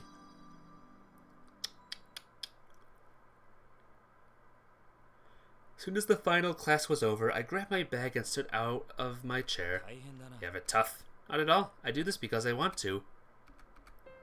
I had to hurry up. The other school's classes had ended hours ago. Rin's waiting at the empty entrance all alone, thinking it too dangerous to take even a step outside by herself. I ran as fast as I could until I spotted her figure and waved, putting up an unworried face. She stayed rooted in place. Believe it or not, she was literally unable to move from there unless I took her hand. Sorry if I kept you waiting. I finally arrived in front of her. Yeah, she answered weakly. Listen, like remembering what she had to say, she raised her voice. I made friends with O-chan today. Really? He's a funny boy. We played together. That's good. Yeah, that was good. Yet again, she bent down her head, looking lonely. Fun time was over. Look, Lennon's waiting for you. Let's roll. He was the only cat Rin took care of now. She used to have a lot more of them. All of them were originally strays that Kyosuke picked up for her. But they had left one by one, as if fleeing from the Rin who had changed so much. Only one that still remained was this cat named Lennon. Only he still kept her company. For a stray cat, he was very docile, and always waited for Rin's return at the girl's dorm entrance, as he was today. We're back, Lennon. We're back! As we passed him by, he silently fell in steps behind her. His figure was like that of a faithful servant, loyal to the last. I got breakfast. Rin and I had our meal in my dorm room and spent time together until she went to bed. I'm back. After I texted him, Masato came back to our room. Sorry for always making you stay out of the room. I can do my workouts anywhere. I guess he doesn't have any other friends except for us either. I'm good as long as I've got a bed to sleep on. I'm exhausted from training now, so I'm gonna lie down. So what are we gonna do next? Asked the figure behind Masato. Did I just hear things? I thought I'd better go to bed real quick. Must be sleepier than I thought. No, you didn't. It came from right behind you. Nah, I'm gonna get some rest right now. I've been waiting until you were alone, Ricky. I probably meant until Rin left the room. The figure slowly moved up to the lamplight. Alright, what do we want to play together? What the hell's this guy thinking? I just can't figure out why he's going to come play this late at night. Decadent. Christ, he even made Masato sound sensible. They could have spent all this time playing with Masato. I see. No, I'm sure we would have just fought again. You can say that again. Kengo. Ended up playing a board game with them. Masato finished in first place, then went to bed. I was almost at the goal too. I flipped the roulette. How's Rin doing? He asked in a soft voice. He was worried about her too. Knowing that relieved me a little bit. Nothing new. I don't know if that's good or bad. Indeed, that sure is a hard problem. It's not only her problem, but ours too. Don't you feel at all lonely without her here with us? Of course I do. Right? And Kyosuke too. The five of us had always played together. Even though we're all at the same school, we're split up now. I probably wouldn't mind if it were because those two found other friends to play with. But they're just shut away in their shells. That's why I'm trying to puzzle out what we can do for all our sakes. I'm out. It had been the last spin of the roulette. Kengo's defeat had been sealed. I see. You impressed me, Ricky. It's nothing impressive whatsoever, compared to you, up until your injury anyway. Yes, it is, because we've been counting on you to take care of Rin. It can't be helped. She's even scared of you and Masato. We just scare her away even if we try to get close to her. But why is she okay with me? Maybe it's just because I'm smaller than you two? Ricky, I'm sure that's because she loves you. He declared with a serious face. That can't be. She just barely puts up with me. That's how it may appear on the outside. Don't you think she still has feelings for you somewhere deep in her heart? The reason you can be around her is not because of mere luck, but because you've been chosen. You should take pride in that. That just doesn't sound real to me. If she were fine, you two would probably be going out by now. No, there's no way that. Why would my school life be like if things had turned out that way? I can't even imagine it. But if it's true what Kengo said, that Rin had chosen me, you could say that my relationship with her has surpassed Kengo and Masato's. When I met her, the three of them were already friends. Back then, she didn't look like a girl at all, to the degree that at first I thought she was a boy. So of course I had no kind of romantic feelings for her. However, since junior high, she started becoming popular among boys, and around the point I finally became aware of how cute she really was too. Therefore, it was no wonder even if Kengo or Masato had entertained a secret crush on her way earlier than me. Would you and Masato not mind if that happened? I asked him timidly. If what happened? Rin and I started dating. As I said that, Kengo burst out laughing. What are you worried about? Even though we've always thought that you two would make a good couple. You have? I never realized. Was I the only one who was so slow when it came to stuff like this? You like her as well, right? Of course I do. but I've never seen her as someone to go out with. And with her the way she is now, right? Well, it doesn't have to be now. I'm sure she's going to get better eventually as long as you stay with her. There's no need to rush. Yeah, thanks. His words sounded very reliable, and they made me positive enough to think that everything might yet take a turn for the better. I'm gonna tell Uchan about you, Riki! Yeah? Like every other morning, Rin and I made our way to the other school hand in hand. The closer we got, the cheerier she became, since it felt as though my helplessness was being rubbed in my face. I couldn't help but be frustrated. As I was about almost back to my school, I spotted the two idiots standing at the school gate. What's this? I stopped in front of them. Well, this guy said, "You can't be around her, but at least we can wait here for you to come back." And he forced me along too. Can you believe it? Thanks, but you guys really didn't have to. Don't be so distant. This is our problem, you said so, didn't you? Of course I did, but I think we'll have to hurry up now. I've wanted to end my watch. We were running to our classroom. Crap, we won't make it! Won't be bad sharing the punishment at this once. But let me go up there and sit ahead. I'll answer for you too. How? This way. They go with a sudden turn for the courtyard. Huh? Where the hell are you going? We work together, this is nothing. Riki and Masato face each other and join hands. So, what are we doing now? With your combined power, I'll jump all the way up to the 3rd floor classroom. In a word, you're taking a shortcut. And once I pass through the window, I'll be right in the classroom. I don't think I'm strong enough for that. Don't underestimate Masato's strength and my jumping power. If you say that much, I can't refuse now, can I? Is it even possible in the first place? Time to dawdle. Get ready, Riki. Definitely can't make it. Moreover, you got the injured arm. That is exactly while I'll be the one jumping. There are no problems. Now come. Alright. Sato seized my arms. Kiko then climbed onto them and stood up. Give it all you've got. I know. Are you ready, Riki? Yes. 1, 2. You crouch down and... Here we go! Here I come! Whoop! Instead of boosting Kengo to any degree, the arms were simply pulled up by Masato. And the next moment, Kengo flew right over my head as if I had performed a suplex on him. Oh shoot, he flew in a straight line! As we turned around, Kengo was right about to crash headfirst into a cherry tree. Wah! Gashoo! With a terrible sound, he fell to the ground as branches rained down upon him. Oh no, we just added to his injuries. Kengo! We immediately ran up to him. Wasn't even twitching, just laid there motionless. Crap, he might have died.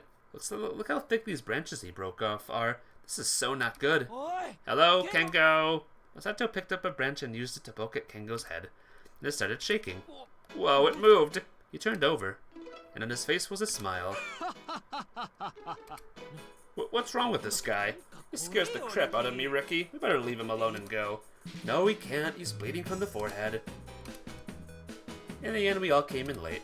The other classmates inquired over and over about Kengo's bandaged head, but who would want to tell that gag-like incident? Instead of any details, Kengo simply commented that Masato had become stronger. What, Miyazama got his head injured this time? Does that mean he lost to Inohara twice in a row? Damn that Inohara. Wouldn't he develop more than just his muscles? Look like he's not just an idiot. In consequence, Masato's fame in the class rose to new heights. And the other unbelievable thing was that Kengo, with his fiery pride, had been joked about having been defeated by Masato, something I would never have thought to see. What, have I won? Next to me, Masato was dazed with shock. After having heard the other classmates' excited clamor about his victory, I didn't realize. Before I knew it myself, I'd been beaten down Kengo, the strongest guy, and now I'm number 1. Now I should feel overjoyed, but this is just what feeling in my chest. I feel like there's a gaping hole right where my heart should be. Tell me, Riki, his eyes look just like those of a dead fish. From now on, what should I live for? No, you didn't win. What? Seriously? I thought it was too good to be true. Damn it, that bastard making fun of me. Flames ignited in his eyes. I'd given him back the energy to go on living. I felt sorry for Kengo, but I had no room in my mind to think about what to play. I had to figure out what I could do myself. I'd always been following Kyosuke's back. Ever since we met, he had been pulling me along by the hand. I'd simply been desperate not to stumble, never thinking about anything else. Wherever we went, something fun always awaited us. Me, Rin, Masato, and Kengo, all of us spent our days in laughter. Even if one of us were to feel down, the others had the strength to blow away their heavy mood. Since Kengo hailed from a martial arts-oriented family, his parents had him start studying kendo when he turned 13. Still, he spent all his limited free time with us. That was also thanks to Kyosuke. It was all thanks to the friendship we had built around Kyosuke. I was certain that if he were here with us right now, he would definitely be able to do something about Rin. But he wasn't. The knight only had one solution and didn't know how well it would work. But so that the five of us could again be together the way we used to, we needed to take on the role that the past Kyosuke had played. It had all started with the siblings. Kyosuke must have taken Rin's hand and brought her out. I heard she would rather stay home than go outside. Perhaps she has always been introverted, or perhaps something traumatic had befallen her, but the truth of that was no longer within my reach. Didn't expect either of the siblings, as they were now, would tell me even if I asked. It was something even Masato and Kengo didn't know of, and regardless, it wasn't something I needed to know.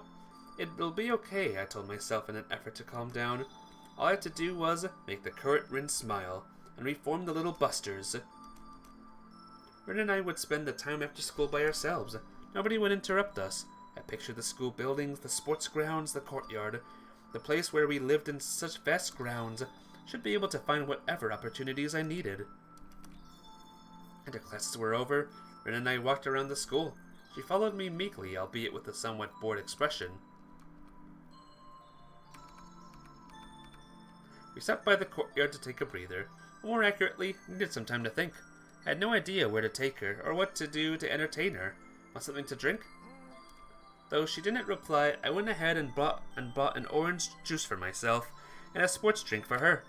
Sitting back on the bench, I resumed pondering. Something fun to do. Nothing came to my mind. Kyosuke was really good at these things. He was a genius when it comes to games. This plight I was reminded me of that fact anew. Would someone ordinary like me even be able to bring joy to her the way he had done? Don't lose confidence, Ricky. At least I had plenty of time. Didn't have to fear failing. All I had to do was just keep doing what I could until I discovered something that Rin could get into. Most important thing was to not give up. I noticed Rin staring at me restively. Her paper cup was already empty.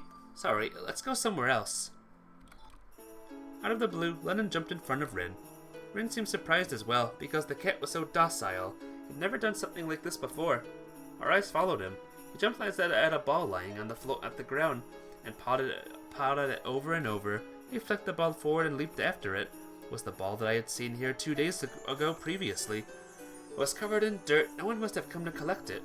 Walked up to the ball and took it from Lennon. He was stared up at the ball in my hand. I threw it, and he ran after it, just like a dog. After catching it, he started scratching the ball furiously again. Turned to look at Rin. Her eyes were fixed on the cat playing with the ball. She appeared to be at least a little interested. Then, you give it a shot too. Yeah! He gave an emphatic nod, the bell on her hair chiming, and went up to Lennon to pick up the ball like I had. She threw it gently. Once again, Lennon chased it. She also ran after it. She snatched it up and threw it, this time with all her might. Wah! It flew into the farthest bushes and disappeared. That one was too much for him. Together with Lennon, we searched for the bushes for the ball. Found it! As soon as she picked it up, wah! She held it away as if she were a wind-up toy. If you like throwing it that much, you should have told me so earlier. I borrowed 2 gloves from the club room of the school's nearly defunct baseball team. Handed one to Rin and put the other one to show her how to use it. What do we do with these things? Play catch. You throw the ball and I'll catch it. I turned around the head and headed in front of the bush into which she'd thrown the ball. Thud! The ball hit my back. No, not until I'm ready to catch, alright? I turned to face Rin. Okay, throw it like you did earlier. Without even nodding, she instantly threw the ball, and it passed over my head. Well, no need to rush, we got time. The ball bounced back from the wall of the school building. I retrieved it and threw it back to her. With an unsteady motion, she somehow managed to catch it. Alright, relax and give me one more throw. She let one heartbeat pass and hurled it. This time the ball went past me from the left. Huh? She doesn't seem nervous, but Puzzled, I followed the rolling ball. If she hadn't meant to throw the ball into the bush or to hit me on the back, she had totally no control. That was the conclusion I reached. Well, that shouldn't be a surprise, really, since I'd never even heard about her liking baseball. It still made me wonder, though, what had made her interested in throwing a ball? Had she done it in a gym class and found it fun? Despite being a horrible no-con, didn't people usually like to do things that they were good at? Thinking about such things, I played catch with her. If someone was watching me from the sidelines running after the balls ran through, they would probably think that I was trying to work out and she was helping me exercise. In other words, she was such a no-con that it didn't look like we were playing catch at all. Since she threw fairly fast, she must have been stronger in the arm than most girls her age. Considering that I could understand why she liked throwing, it would be a good way for her to get rid of the stress, and she was in the need of a hobby. Even after the sunset, Rin still wouldn't stop throwing. Rin, it's gotten so dark that I can't see the ball. What? She appeared to still want to continue. On the other hand, I was completely exhausted from running. I had to switch to walking in the middle, though. Let's do this again tomorrow, if you'd like. Yeah, it was fun. Glad to hear that. It was the first time in a long while that she had shown me such a delighted face. I brought out memories, and it meant that I had succeeded in bringing her out and playing with her. Using this as a starting point, it wasn't unthinkable that she could get into something else as well. I had been leading her by the hand until today, but I'd come to realize it wasn't working. Kyosuke hadn't just kept us company. He also kept telling us that there's so much fun stuff out there waiting for us. Could I do the same? Could I keep bringing joy to her? I felt anxious for a moment, but encouraged myself by thumping my chest. I had to do this. Because I was the only one who could. I would help her out. I determined to play catch with her every day, as long as she found it fun, and to improve her control. I'm back! Ricky, get in bed fast. As soon as he entered the room, Masato directed me. It's lights out time. Already? Hurry, he's coming. If you want to do your homework, wait until he gives up and goes back to his room. After that, you can turn the lights back on, do the homework, and let me copy it. Okay. God, copying my homework is already part of his plan. He sounded so fierce that I gave up because making any comebacks and simply got into bed. Just pretend to be sleeping. Whatever he might do, do not react. Okay. Alright, here goes. Switch on! I closed my eyes, saying it's off in my mind. In the darkness, I heard Masato crawling into his bunk. What a quiet night. Didn't even hear the background noise of running cars. Creak! It was the sound of someone stepping on the floor panel in front of our room's door. It must be Kengo. No mistake. I'm getting nervous now. This feeling is the one I would often get when we played hide and seek, particularly when Kengo was it. He was scary. He would soundlessly sneak right up to me and stand behind me before I noticed him, and I literally screamed, "Yeah!" Click. The doorknob turned and the door opened ajar. Must have noticed our lights being off from the hallway. Despite that, he still came in. It's morning. I was about to burst into laugh. That was so close. Didn't even imagine he would make such an obvious lie. I'm supposed to be sleeping, I told myself. I studied my breathing. Hey, have you seen my favorite mug that has my ugly mug printed on it? I shot an even more powerful one. I managed to swallow back my laughter and just let out a slow breath. However, I now knew what the actual purpose was. It was hardly conceivable, but he was waging war on us with weapons in the form of gags. He was trying to make us laugh and unmask our fake sleep. Masato must have been straining not to laugh as well. If I laughed first, Masato would never let me hear the end of it, so there was no way I could let that happen. Click! Heard the door close. Kengo seemed to have given up and left the room, but the next moment I heard footsteps coming from a distance. Appeared to be running. The sound stopped right in front of our room. Creak! Haha! Have you seen the top knot? Pooh! I couldn't resist. All the laughter I had bottled up inside me burst out at that. I knew you weren't asleep. It's too early to go to bed. Get up. He turned the lights on. Ricky, we're busted thanks to you. How could I not laugh? You said top knot, all out of breath. Boo. Looks like that one really got you. I mean, I'm really sorry. Kengo listened to our exchange with a triumphant face. Found it somehow galling. Now, what do we do tonight? We played a ton during club break. That hardly counts as playing. We live in a dorm, therefore we should take advantage of it and get fired up in the evening. Don't you think that's one of the highlights of living in a dorm? Huh, taking out the burnable trash is the usual way to get fired up here. It almost sounded like you made a nice pun, but it doesn't make any sense, right? As if. I should have saved my breath and ignored him. Well then, what shall we do, Vicky? But we've got a lot of homework today, don't we? I haven't finished it yet. Do you really think I'd come here to play unprepared? Eh? He moved to the center of the room and threw a couple of notebooks onto the makeshift cardboard table. Don't tell me. I've done it. I'll copy them down right now. Kengo was gone over to the dark side. Yahoo! Lucky! No, it's not something to yahoo about, Masato. Come on, you can copy these two. How else are you supposed to react? Listen, Masato, the truth is, homework only has merit when you do it yourself. Well, what? So that's why I'm stupid. Just copy them down already. Yahoo! Lucky! Masato ended up copying it all.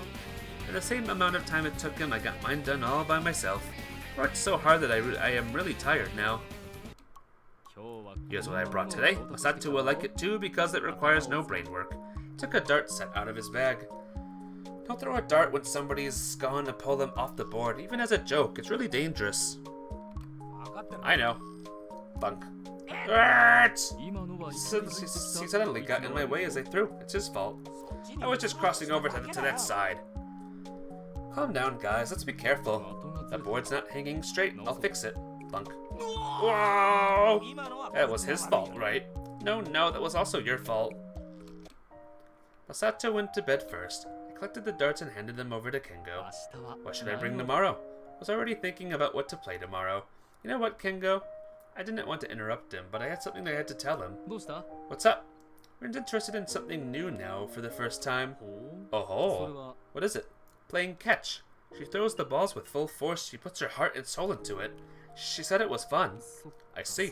That's good for her. Yes, but why catch? Do you know anything, Kengo? No clue. Maybe it's something from when we were young. I don't know. I can't think of anything from back then. Okay, but it's really strange. She likes it even though she has no control. Are you going to keep on doing that? I am. Every day. I think Masato and you will be able to partner up with hers too. She's so into it that she'll have no room to be scared of you guys. To begin with, you don't have to get close to her when you play catch, so we can all play together. The more I spoke, the more excited I grew. On the other hand, Kengo had a serious expression on his face and didn't answer. Is there some problem? As long as she's that much of a no-con, we can't play catch properly. Well, that's true, but... Wait, did you see us? It took a few seconds for the implications of what he said to sink in. You know, you can see into the courtyard from many hallways. What you did was hardly more than just picking up the ball. Still, it's the first time I had that she's found something to excite her. Even if I have to be a ball boy, I'm gonna keep being her partner. And the more people join us, the easier it will be to catch her throws. This is a big chance for us to play together again. We can't miss it. For Rin's sake and also for ourselves. I couldn't understand Kengo's resistance to the idea. I knew she would be soft a burden, sort of burden for our playing together.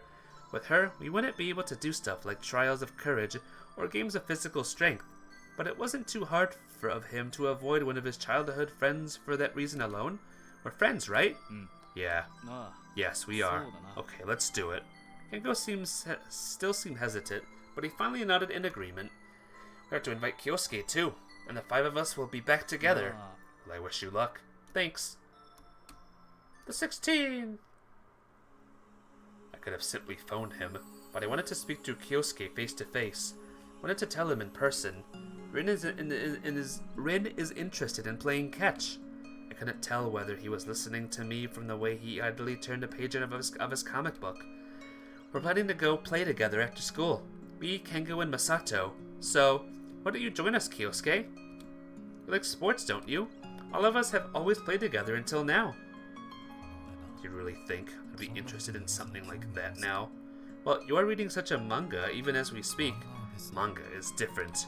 How so? It is always interesting. Of course, sometimes you have a boring one. But just reading them is fun enough. What's that with that smile of his? He's already run away. He's completely gone somewhere far off. I couldn't help becoming painfully conscious of that. If you feel like taking a breather, I mean, you sometimes get tired of reading action comics too, don't you? Not really.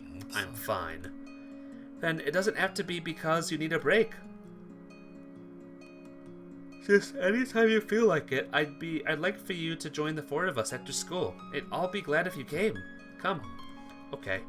After seeing him nod, I left the third year classroom. He had changed at the same time Rin did. Even if he had caused her change, there was no mistake that what had transpired had also transformed him. What on earth had happened to them? There's no answers in this world, he had said. He looked out the window at the sky, walking. There was white three-dimensional shapes in the blue space. He had to find something metaphysical in their forms. If not in this world, where could the answers be found? Wanna play catch again, right? I asked as I took her hand. Yeah, of course! When we passed through the gate, Lennon, who had been waiting dutifully, began following us. Generally, only 2 people can play catch, but I think it will be a lot more fun if we do it with other people. Other people? She immediately paled and tugged at my hand. Who other people? She stopped walking and asked me seriously. Of course, Kengo and Masato. Purposely refrained from mentioning Kyosuke. Those guys. Since they're our childhood friends, you're okay with them joining, right? You won't press me down? Had either of them ever done that to you? No. Then it won't happen in the future either. Don't worry, I'll never do that to you, even as a joke. But some scary people did. When? When I was little. I was really scared. She shook her head as if trying to dispel herself of that bad memory. So I had to do something the other 3 of us didn't know of seemed to have happened to her in the past. I decided not to dig deeper into that because that was not my current purpose. Neither Kengo nor Masato would ever do that, so I can bring them here? I see. Then it's not like I don't want them to join us. Good. I'm glad to hear that. Let out a sigh of relief to having managed to get over one of the tallest hurdles. Now we could get the 4 of us back to the way we used to be. Felt my heart throbbing with happiness. Alright, let's go. Taking her hand, I resumed walking. If Kyosuke joined us too, the whole little busters would be together once again. I mean, there'd be 4 other girls. And the manager. Yo, been a while. Don't come any closer. Go away, you're scary.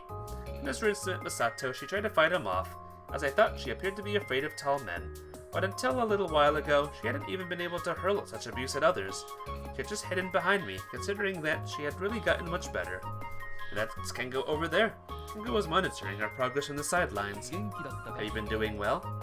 He asked, still maintaining his distance from her. He nodded guardedly. We had exchanged greetings. The courtyard is too narrow for the 4 of us to play. Let's move over to the sports field. What about gloves? I'll get them from the baseball club. On the way. We arrange ourselves in a square with Miss Little.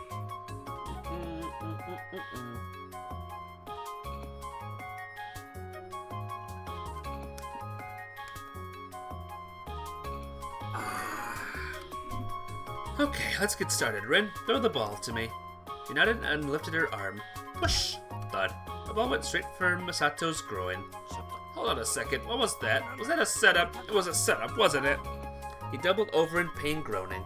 Oh, sorry, I forgot to tell you, Rin's a no-con. Seriously? I can't believe such a horrible no-con exists. So you need to prepare yourself to catch at all times. By the way, that one was a lucky shot because it flew right to you. What? What the hell does that mean? Keep in mind that you need to run after the ball to catch it, and sometimes you may need a jump to catch it. Can you call that playing catch? Try and accept it. You need to make such an effort? Now throw the ball back to Rin. Whoop! Nice catch. Yeah. Set to return the ball to Rin. His entire body coated with dust. Orya! Kengo ran up a wall and caught the ball in the air. Holy smokes, that's a super play. While still standing, he clenched his glove between his armpit and chest and threw the ball back at Rin. Not to be outdone by them, I performed a behind-the-back catch and returned the ball to Rin. Ha ha.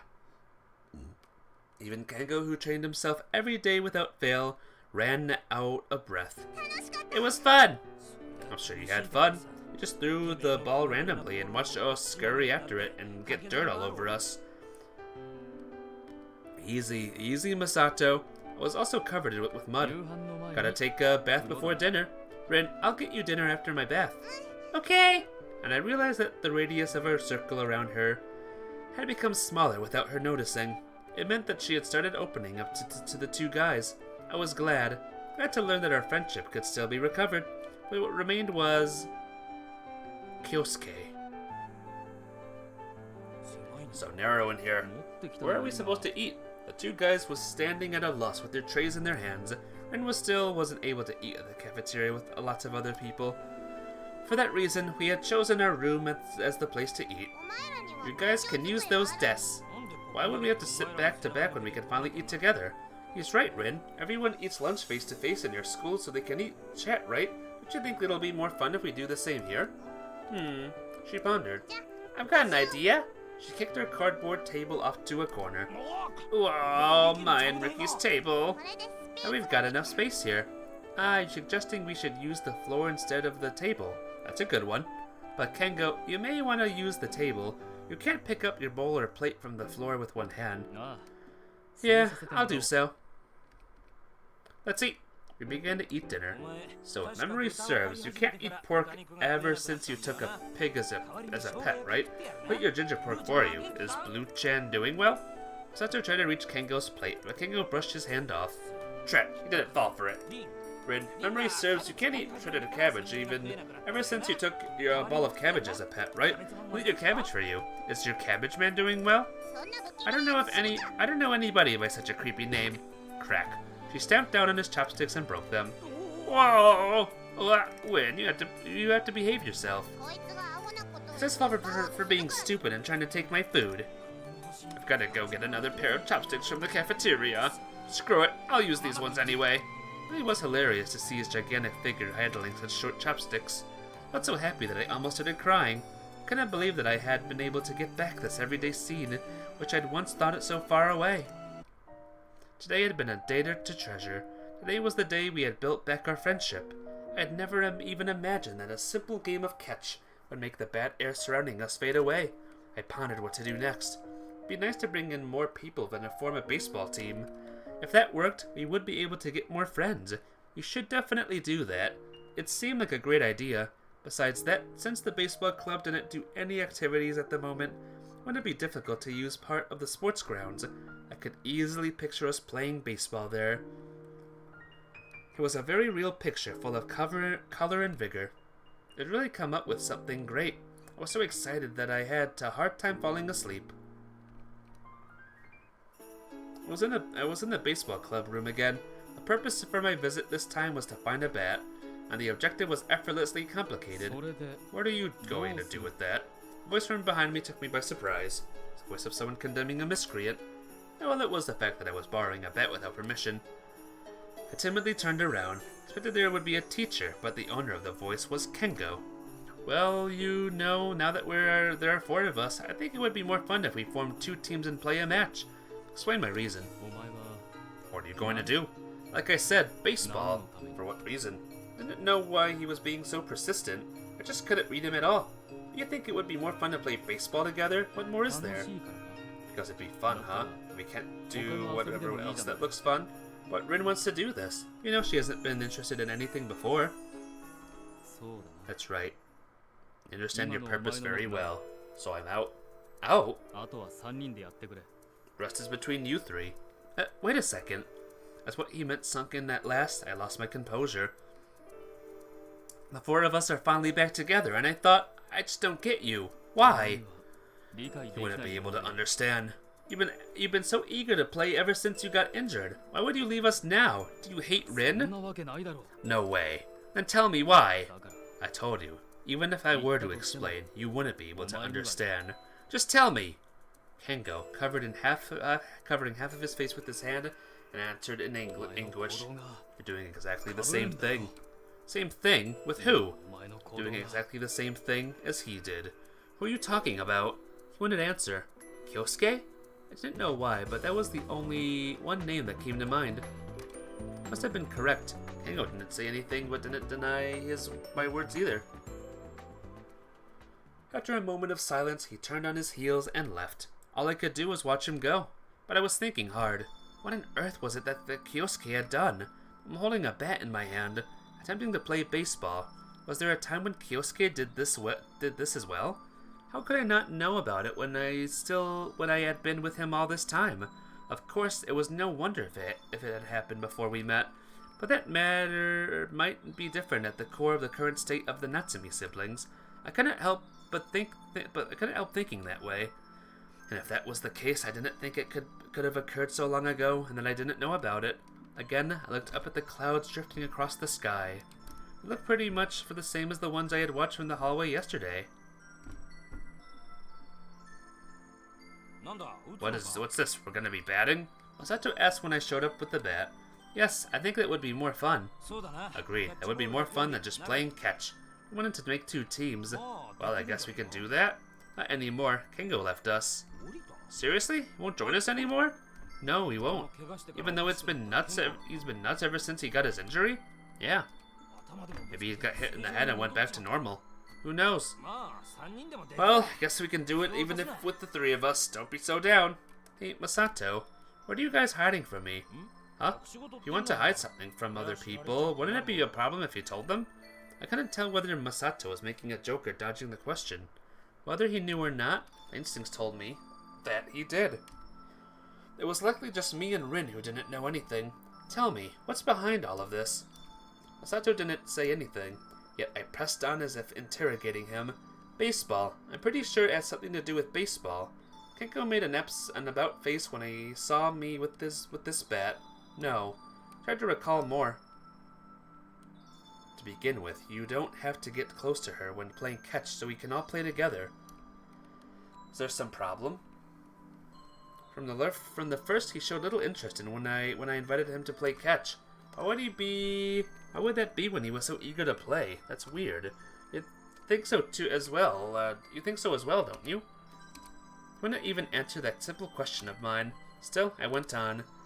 He said that I'm doing exactly the same thing as Kyosuke. I don't know when, but Kyosuke was also trying to start playing baseball with her, and something bad happened afterwards. It's the reason Rin's now afraid of other people, and Kyosuke abandoned us. That's what brought us to this critical current situation. True. Received an affirmative reply. He opened his mouth at last. Waited his next words, but those words were far from what I wanted to hear. I guess you've come close enough. What's that mean? Looks like I'm the only one left. What the heck does that mean? Took his glove off and placed it down on the ground. I'm out too. Rest is in your hands.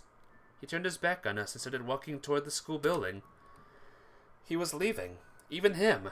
Why? Wait, Masato? My voice cracked. Masato! With his broad back to me, he only waved his hand. Masato was my lovable, stupid best friend. Despite that, why? What's going on?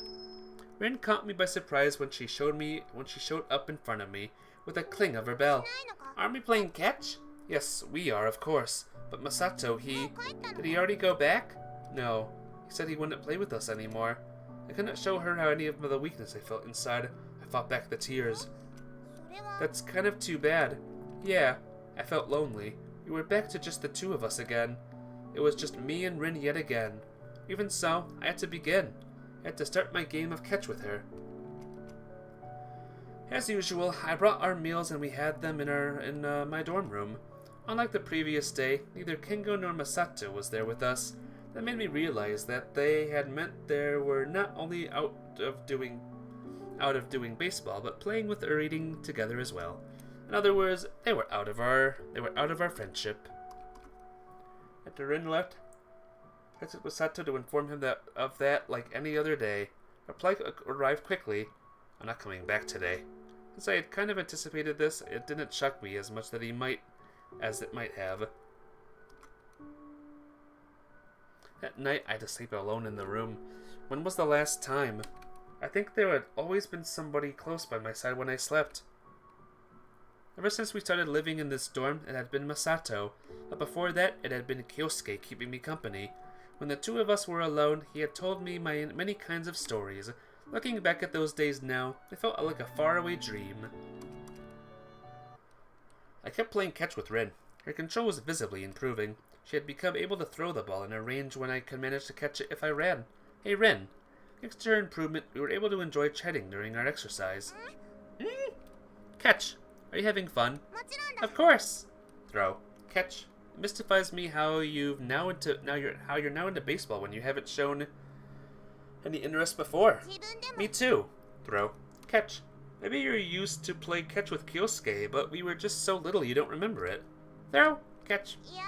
No, not with him. With you, Ricky. Throw. When?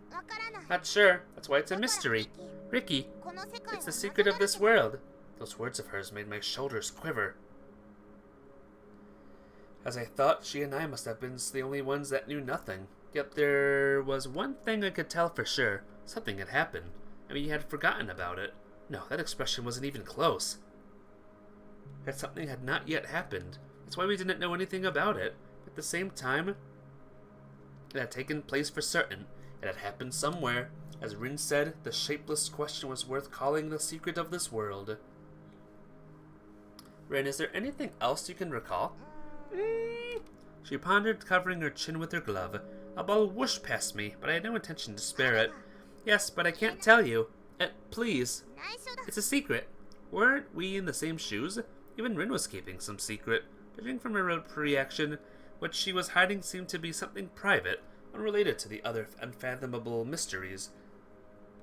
But given the situation, I still wanted to know, regardless of how trivial it might be. Come on, Rin. Never. Well, Rin was also a girl. Her strong denial made forcing her to confess feel like breaking some sort of taboo, so I stopped insisting. In the end, I learned nothing more, only that there was a secret to this world. What is it that I need to look for? What is it that I must pursue? And where is it that I need to reach? Anyone, tell me. I shook my head to rid myself of my wimpy outlook. What's the matter, Ricky? I must make myself stronger. I must get there together with Rin.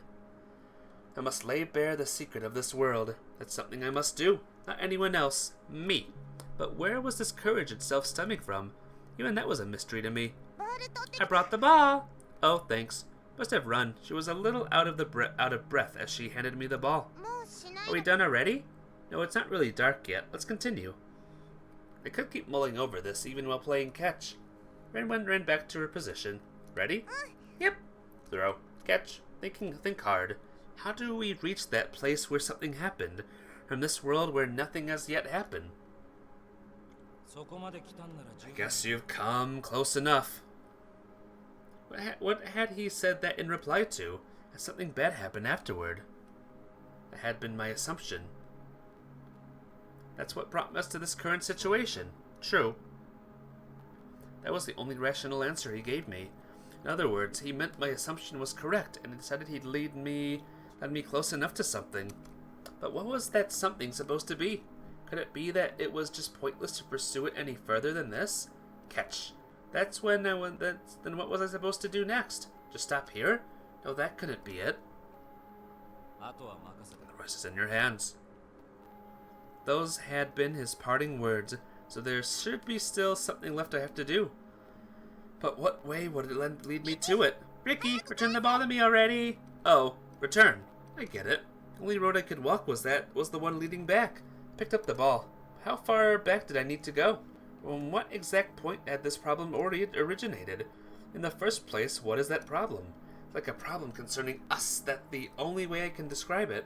Did it start when I entered my second year? When I enrolled in this school?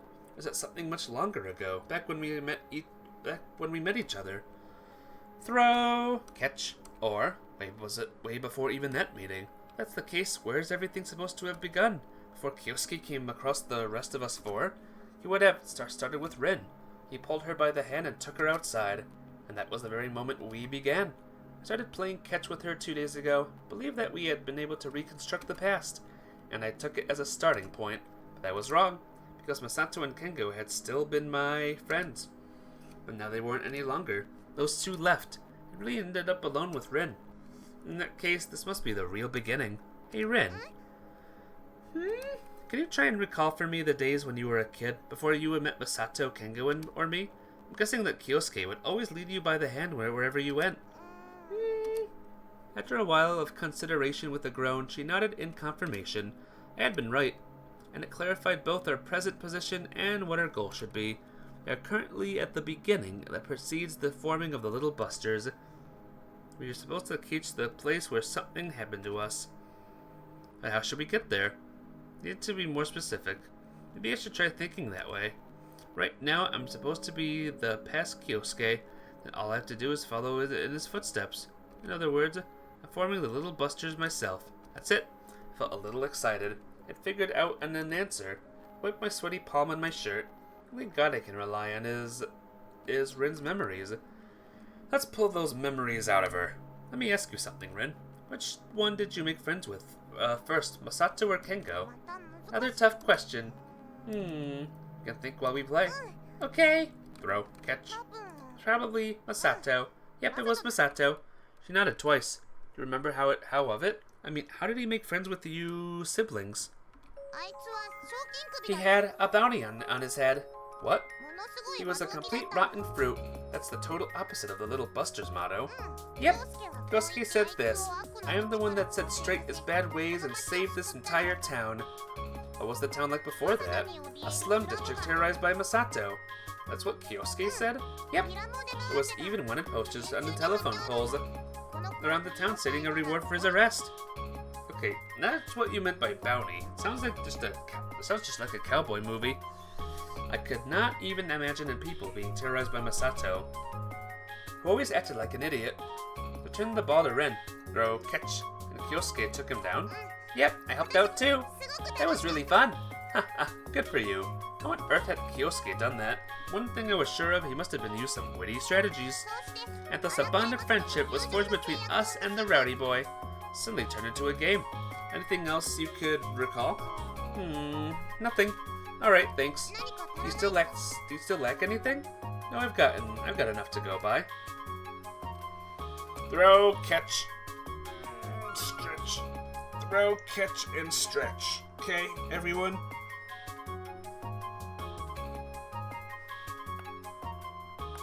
Okay. The lights were gradually turning to dim, and darkness was creeping in. We were going to have to call it a day soon. I let her throw the last few balls as she pleased. That evening, holding her hand tightly, I told her something. Look, Rin, listen to me very carefully. Okay. The two of us have just formed the Little Busters. What? When did that happen? Just now. Is that so? I didn't know. Yeah, it's natural because I only told you just now. The two of us now make the Little Busters. And you were a Little Buster by yourself until now? No, I told you we just formed the Little Busters. No nitpicking. Okay. The members are only you and me at the moment, but I'm going to ask Masato to join too. He's going to make a third member. Got that? Got that! She nodded earnestly. Being satisfied with that, I took my hand mobile out of my pocket. He picked up quickly. Yeah, it's me. I know, what is it? Maybe I was just being a little too sensitive, but he sounded somehow icier than usual. Will you come over to our room? I've got something to tell you. Okay. His answer was very blunt. He hung up the phone. Did you just call him over? Yeah, he'll be here soon. She shivered. Thought of seeing that huge guy in this small room must be scaring her. No need to worry. Unlike before, he doesn't fight anyone except for Kengo now. I believe he'll understand us just by talking. And there was no point unless we started this together. The door opened. Masato stepped in with his head bent low. Rin shrank back. I put myself as close to her as I could. I guess seemed to be getting along pretty well. Anyway, have a seat. Alright, excuse me then. Excuse you for what? This is your room too. Yeah, of course it is. With that, he sat down across from me. Rin huddled close to me and didn't move. Lennon also sat next to her. You weren't going to come back again today if I didn't call you? No. Why not? Did you call me here just to ask that? Of course, that's one of the reasons. What's the rest? Ren and I have just formed the little Busters. Oh, so? Join us. He didn't reply, he just faced the floor.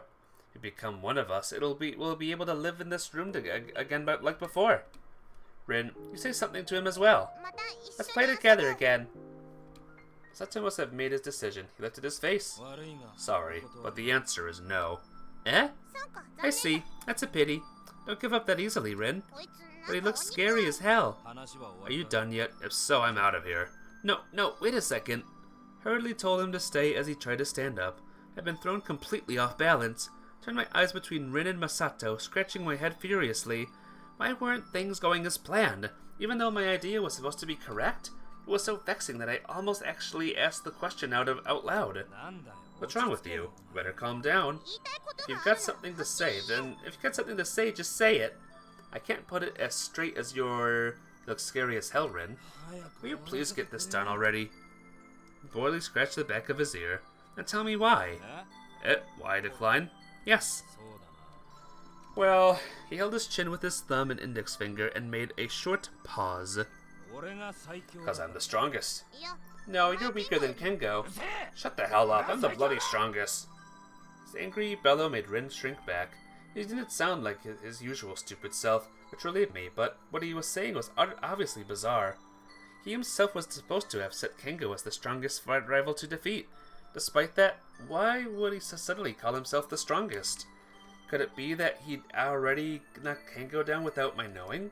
Now, even if that was the case, his pride should never allow him to proclaim that he was the strongest. Can I go? No, hold on. Not yet. What now? Gotta think of something. Desperately sought for something to say in order to keep him in here. However, in the end, nothing came out of my mouth. Except me stretching. Fudge. I'm going. Masato even got to his feet. He turned around and opened the door.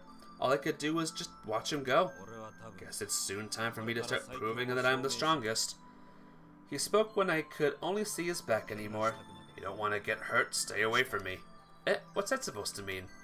He closed the door. Silence fell over the room. I failed. I dropped my head down in disappointment. Yeah. Well, forget about such a scary guy. The two of us can be the little busters by ourselves. No. Us two aren't enough to make the little busters. After a moment of being lost in my thoughts, I remembered something that I had to tell Rin and turned myself to face her. There's one more thing I have to tell you, Rin. You're coming back to this school starting on Monday. Little busters can only be together when we are together. Hence, we have to be together all the time. What? Then I'm out. You be the little busters by yourself. You can't get out that easily, and there isn't such a thing as a little buster. But I won't be able to play with Hikun, Ochan, Tezuki, or Kobe anymore. You can play with them on holidays. Remember, your job is to take classes at this school. Consider these past days as a long break for recuperation. Now you've gotten much better than you were then. Even you realize it, don't you? Yes, let's go back. You should come back. A lot of people I don't know there. Don't worry, I'll be staying beside you all the time. I'm even gonna ask the teacher to put your desk next to mine. Got all that? After a few seconds of silence, she gave a hesitant nod. Ooh, 21st. In front of the girls' dorm. Stood Rin in her school uniform.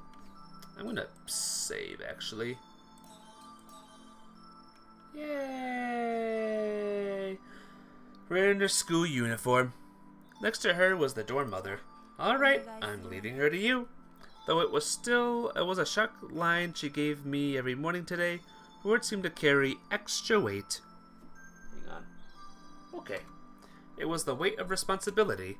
Without further ado, the dorm mother disappeared back into the dorm. I looked Rin over. She was just standing there, frightened. It's time for breakfast, Rin. I took her hand and set off. We arrived at the cafeteria. From today on, you'll have breakfast in here. We carried out our trays to the table. In spite of it being this crowded, there was no one sitting at this one table. It was because those seats were reserved for us. Even though Kengo and Masato weren't with us anymore. Are we gonna eat? Sorry, let's dig in. We both sat down at the table and started eating. Apparently, thanks to not having anyone else at the table, she was able to eat just as always. After breakfast, we visited our homeroom teacher and told him she wanted to return to school. Asked him about her desk arrangement. He allowed me to sit next to her in class. Too bad that I have to part from Masato. But I had to be with her now. I was thinking so hard when playing catch with Rin, I was even starting to entertain the possibility that everything might just be my imagination. The secret of this world, the more I thought, the crazier it started to sound. Because all the clues I'd gathered so far were shapeless. What I look for in the shape of the true world, as an ancient philosopher once proclaimed, but no one today actually believes such a thing really exists. It was a shock to realize that I was building similar castles in the clouds. Wouldn't it be just fine even if things kept going like they were? Every time such distracting thoughts gripped me, I slapped myself on the cheek to banish them. Don't forget how you swore to become strong, I told myself. Huh? When was that? Who did I swear to? This was it. This was the feeling. It confirmed to me anew that this other world really existed. In that world I had sworn to become stronger. During moments morning homeroom, I was introduced to the class again as she was a transfer student.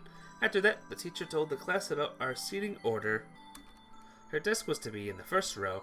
My new location was right in front of the teacher's desk, and I thought I would get to concentrate on lessons better than ever before there.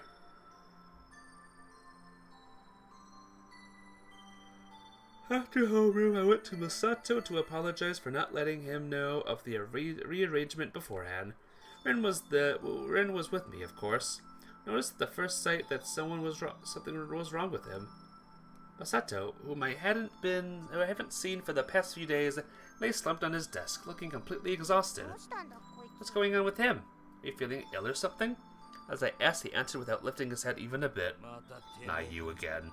His voice contained hostility. I'm freaking sick and tired of you. He looked totally wiped out, as though he had been possessed by something. Haven't you had any sleep? Didn't seem to grasp my words. Each time I said something to him, he just repeated that he was sick of me. Look horrible. Let's get you to the nurse's office. This doesn't look like Final Fantasy VII Rebirth. Let me guess. Did I forget to change the thing?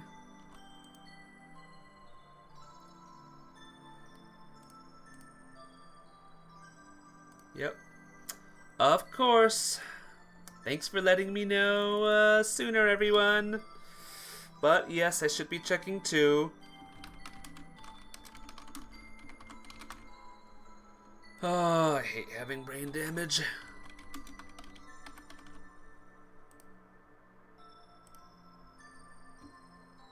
There we go. Cool. Okay. I softly put my hand on his shoulder. Slap. Wah! The impact that ran through my arm was strong enough to make me feel like my hand had been torn apart from the wrist. Only when my hand started aching did I realize he had thrown my hand off of him. Masato just got violent. If you don't want to get hurt, stay away from me. I recall his parting words from last Friday. Was this what he had been warning me about? Was this how he aimed to become the strongest? I couldn't help but feel that it was all wrong. He's still scary as hell. Trying to keep Rin near him would just make her even more scared. Masato, I'm sorry. I didn't tell you about changing my seat. Without even waiting for his reply, Rin and I left. First class is Japanese. Are you ready? Yeah, I'm good. I was relieved to see her more energetic than I had dared hope for. Found it didn't feel bad taking a class beside her. Still, there was just one thing weighing heavily on me. Even though the two other childhood friends were also in this room, wasn't getting along with them at all. Lunch break had started without complications. Rin had stayed focused during the morning classes and took down notes with ardor. By watching her from the side, I was able to tell that she behaving like a student should. In order to avoid the rush crowd, I waited for about 20 minutes with Rin before going to the cafeteria. In the meantime, an incident had taken place there. The entire cafeteria was in a tumult. In the center, there was a circle of onlookers. I've got a nasty feeling. Yeah, I'll go see what's going on over there. I'm coming too. I pushed people out of our way to get to the center of the crowd. A male student lay there with his head on top of another. His nose must have been bleeding, as his face was half covered with a bloody handkerchief. What happened? Asked a nearby classmate. Inohara, I hear he did this. Did what? Was it a fight? Look, it's Kusumoto. You know, he wouldn't fight anyone. Kusumoto immediately recalled the boy's lanky profile. Am I the one lying right before me was none other than the owner of the figure. It was all one-sided? The classmate nodded affirmatively. No way. It's hard for me to believe it.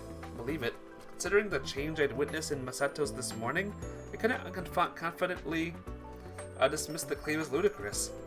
Rin's grip on my hand tightened. Has he turned into the bad guy?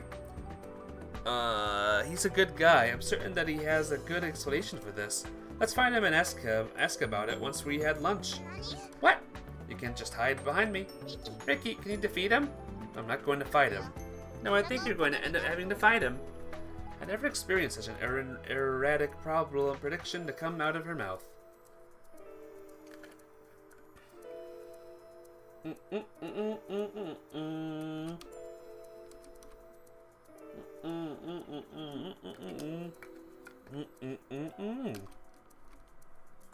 Everywhere we went, we were just met by the scene from the cafeteria. I managed to ask one of the victims in person. He gotten hit in the solar plexus and finally recovered enough to stand up. Did he hit you out of the blue? No, I saw him hunched over and went to ask him if he was okay. Then suddenly he yelled, "I'm stronger than you," and lashed at me. It made no sense. I'm stronger than you? Like he said, it didn't make any sense. See, Ricky? Rin shot me a serious look. Someone has to defeat him. Get out of here. A bell rang.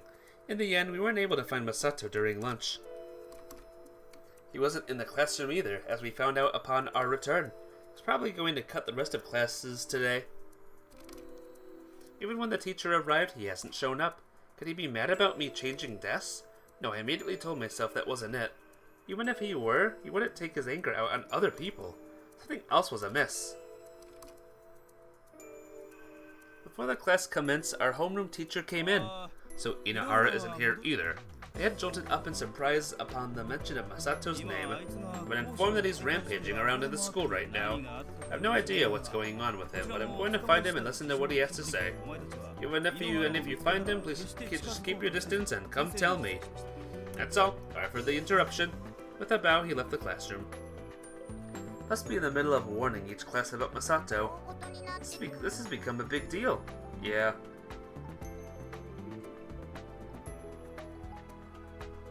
I reminded myself of what Masato had said on Friday.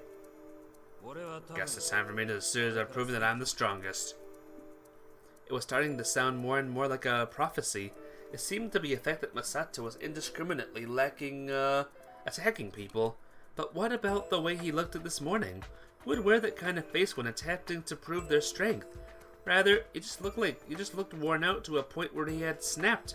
What did he mean? His statement from the last Pick Friday felt like a prophecy for impending misfortune. Like I said, Ricky, aren't you going to have to fight him? No way. After school, Rin and I had visited the faculty office. Purpose was to collect information on Masato. We caught our homeroom teacher languishing over something at his desk. Oh, what's up with you two? No, what's up with you? I'm racking my brain over Inohara. Actually, we're here to ask you about him. Phew! With a heavy sigh, he started explaining. As of now, there have been 5 victims in total, all of them male students. None of them had aggravated him. They only spoke to him and got a blow in return. Fortunately, since he knocked them all down with just one punch, none of them got injured too seriously.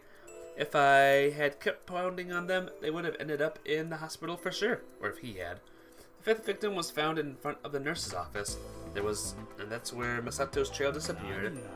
What in the world is going on with him? Will you tell me? No, you tell us. I don't know anything. That's why I'm at such a loss. You must know something, don't you? I have a clear idea either. We did hear him talking about making himself the strongest. Strongest? Let out a broken yelp in surprise. Quite sure Miyazawa is the only one stronger than him at this school. Why would he attack those way weaker than him? That's what you're supposed to figure out. Help me out here. Please, I don't know what to do. I'm so stuck. Well, we're trying to figure it out as well. Could it be that there's going to beat up all the students here? That was the last thing that anyone wanted to see happen.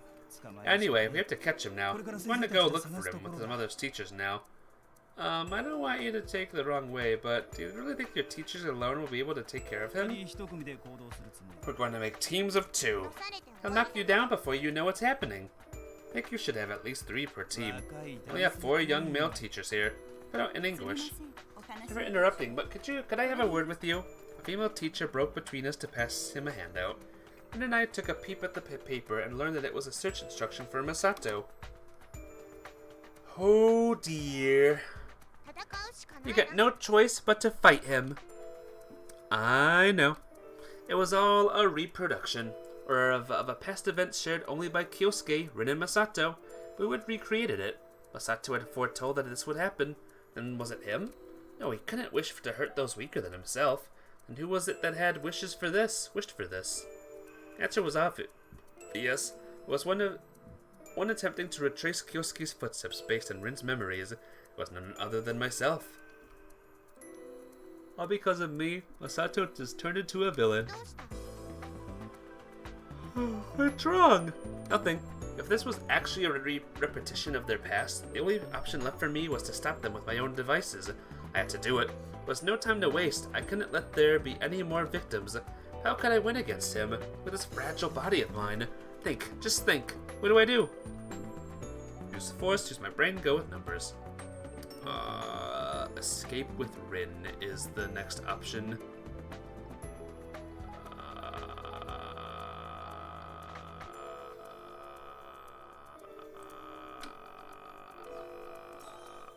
Let's save the game here. And go with force. I'll go with for broke. By yourself? You're seriously gonna die. I think you should think it over. Her words had such a clear ring of truth that I was persuaded to think again. Use my brain. Being strong doesn't just mean having great strength. I can fight cleverly using my wits. I'll set up a trap for him. A silly trap that only he would ever fall for. Oh! She explained in admiration, suddenly excited. What? Kyosuke did that too? Did he use a trap to get Masato also? Yep. I did it. I had managed to draw out the right answer on my own. Helped him make them. It was really fun. Now I get it. That's what she had meant when she had said it was fun before. Alright then, let's get to work. Sure! Better to prepare. Now that we've decided to lay traps, I wonder what kind we should make. Capture, we would need something that will hold him in place. Pondered for a while. Gradually the vague outline of in my mind was starting to become clear. What is it? Never mind, let's go get the things we need. Sure! Visited each club room to negotiate their cooperation. All consented to my request when I divulged my plot to stop Masato. Yet they seemed to share the thought that it would be extremely hard for me to succeed. I'm back, Rin. Where did you go? The science club room. Visiting them erased one of my concerns. I had heard the rumor about them. It was well known that in the school that they had made all kinds of strange experiments. Is to say, they often caused quite a ruckus, just like us. I wonder if that strategy will work. What are you going to do with this? Make Masato punch it. What she was holding was an old punching mitt borrowed from the boxing club. On to the next step. I borrowed other items and tools from the school janitor. Okay, time to make it. What do I need to do? Let's see, can you support this? I set a wooden box on the metal podium I had brought from the sports grounds and fixed it into place with rope. I then covered it up with a plywood sheet. Rin, can you nail this up? Careful. She was hammering with passion. I inserted the punching mitt between metal boards and tied them up firmly. With this, it wouldn't get broken easily.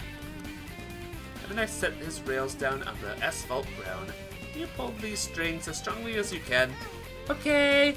I aligned the rails on the ground horizontally to the strings. But what's this thing good for? The shaft only works when it travels in a straight line.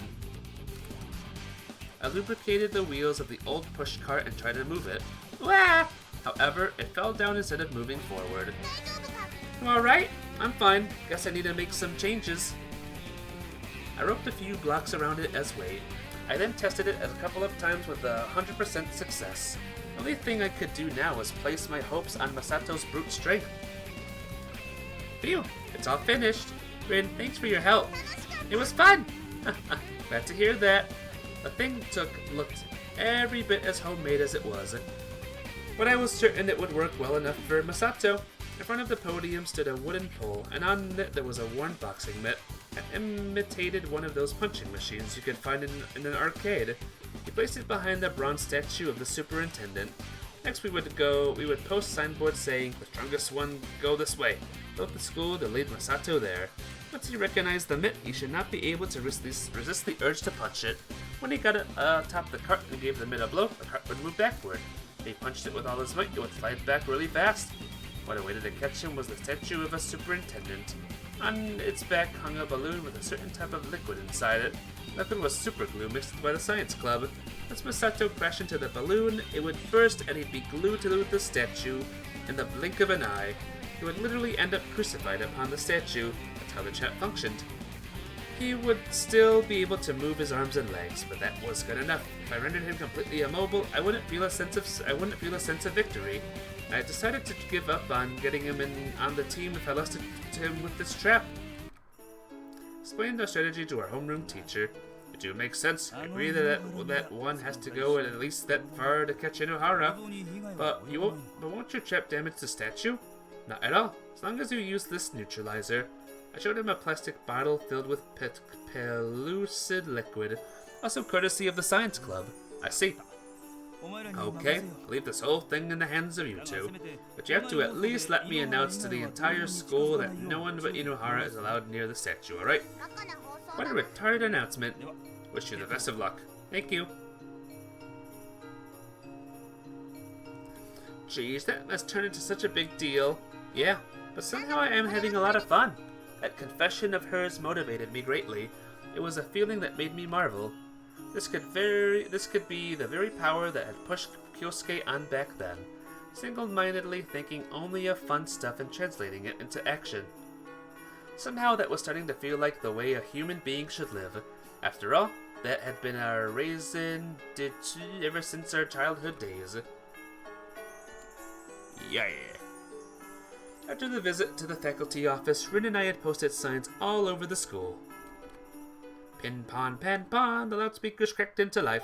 Attention all students and staff except for Masato Inohara, from class 2A. Please keep clear of the bronze statue in front of the school building. I repeat. Retarded announcement has begun, Rin muttered, looking up at the school building. The entire school is in danger now. We better hurry up. Handed her a stack of signs as well. We hid ourselves in a bush waiting for Masato to fall for our trap. For whatever reason, my heart was pounding. Rin seemed to be on pins and needles too. The sensation we were sharing at this moment, I was sure this was very definition of fun. The new we were about to do was foolhardily to the extreme, and there were already several victims. There weren't any circumstances to be enjoying ourselves, but it was really fun. Couldn't fight back that feeling. Here it comes! Rin's voice brought me back to reality, but in a tall figure approaching. That huge frame could have been none other than Masato. Masato was walking listlessly, reminding me of a groggy boxer. Right behind the statue where our homemade punching machine was set up. Snorted with laughter. If I smash this down, will they all be gone? What does he mean? Then I'll do it.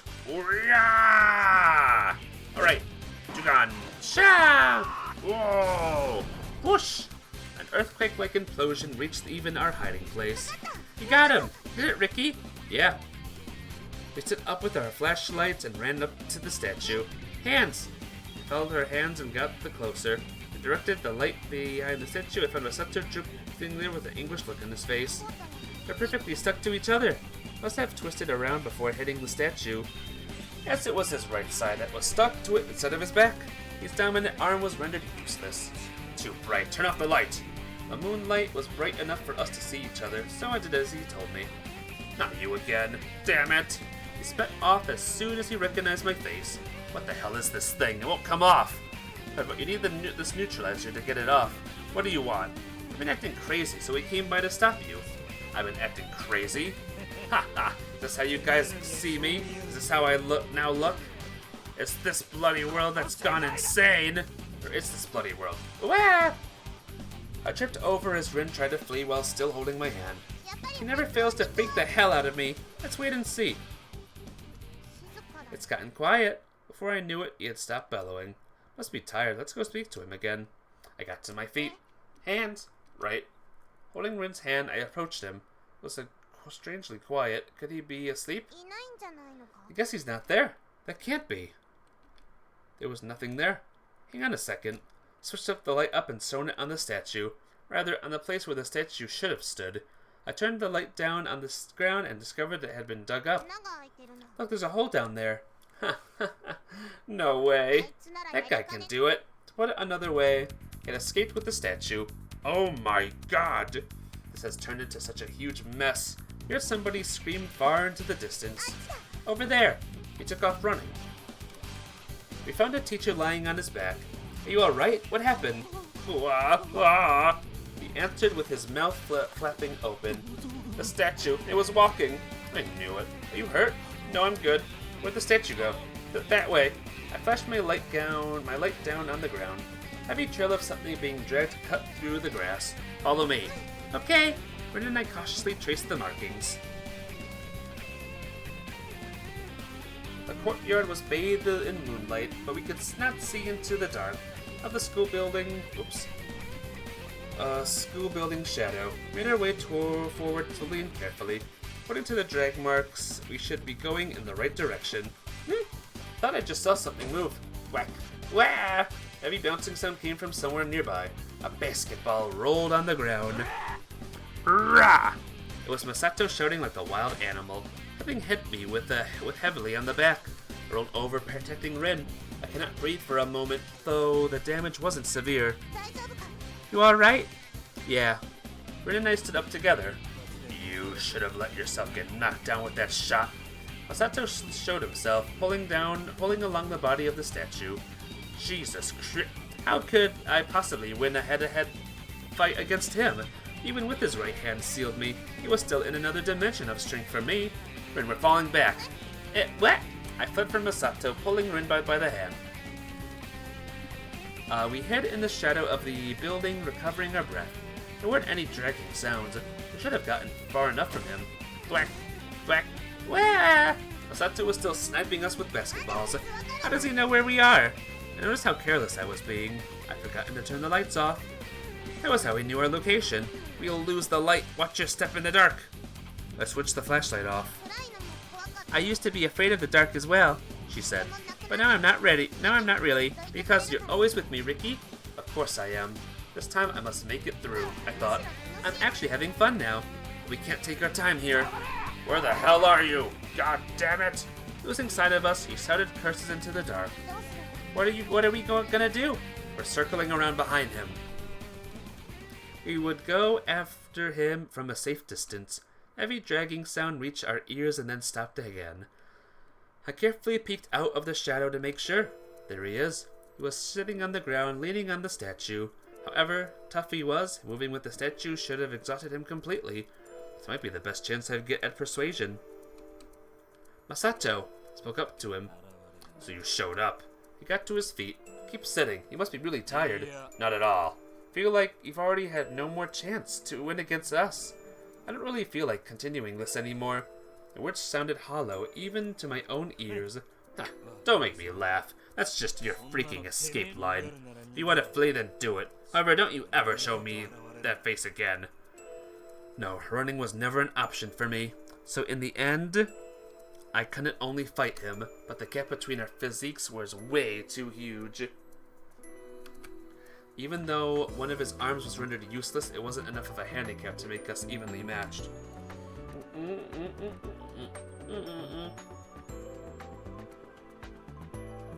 Well, I'll get you with the next one.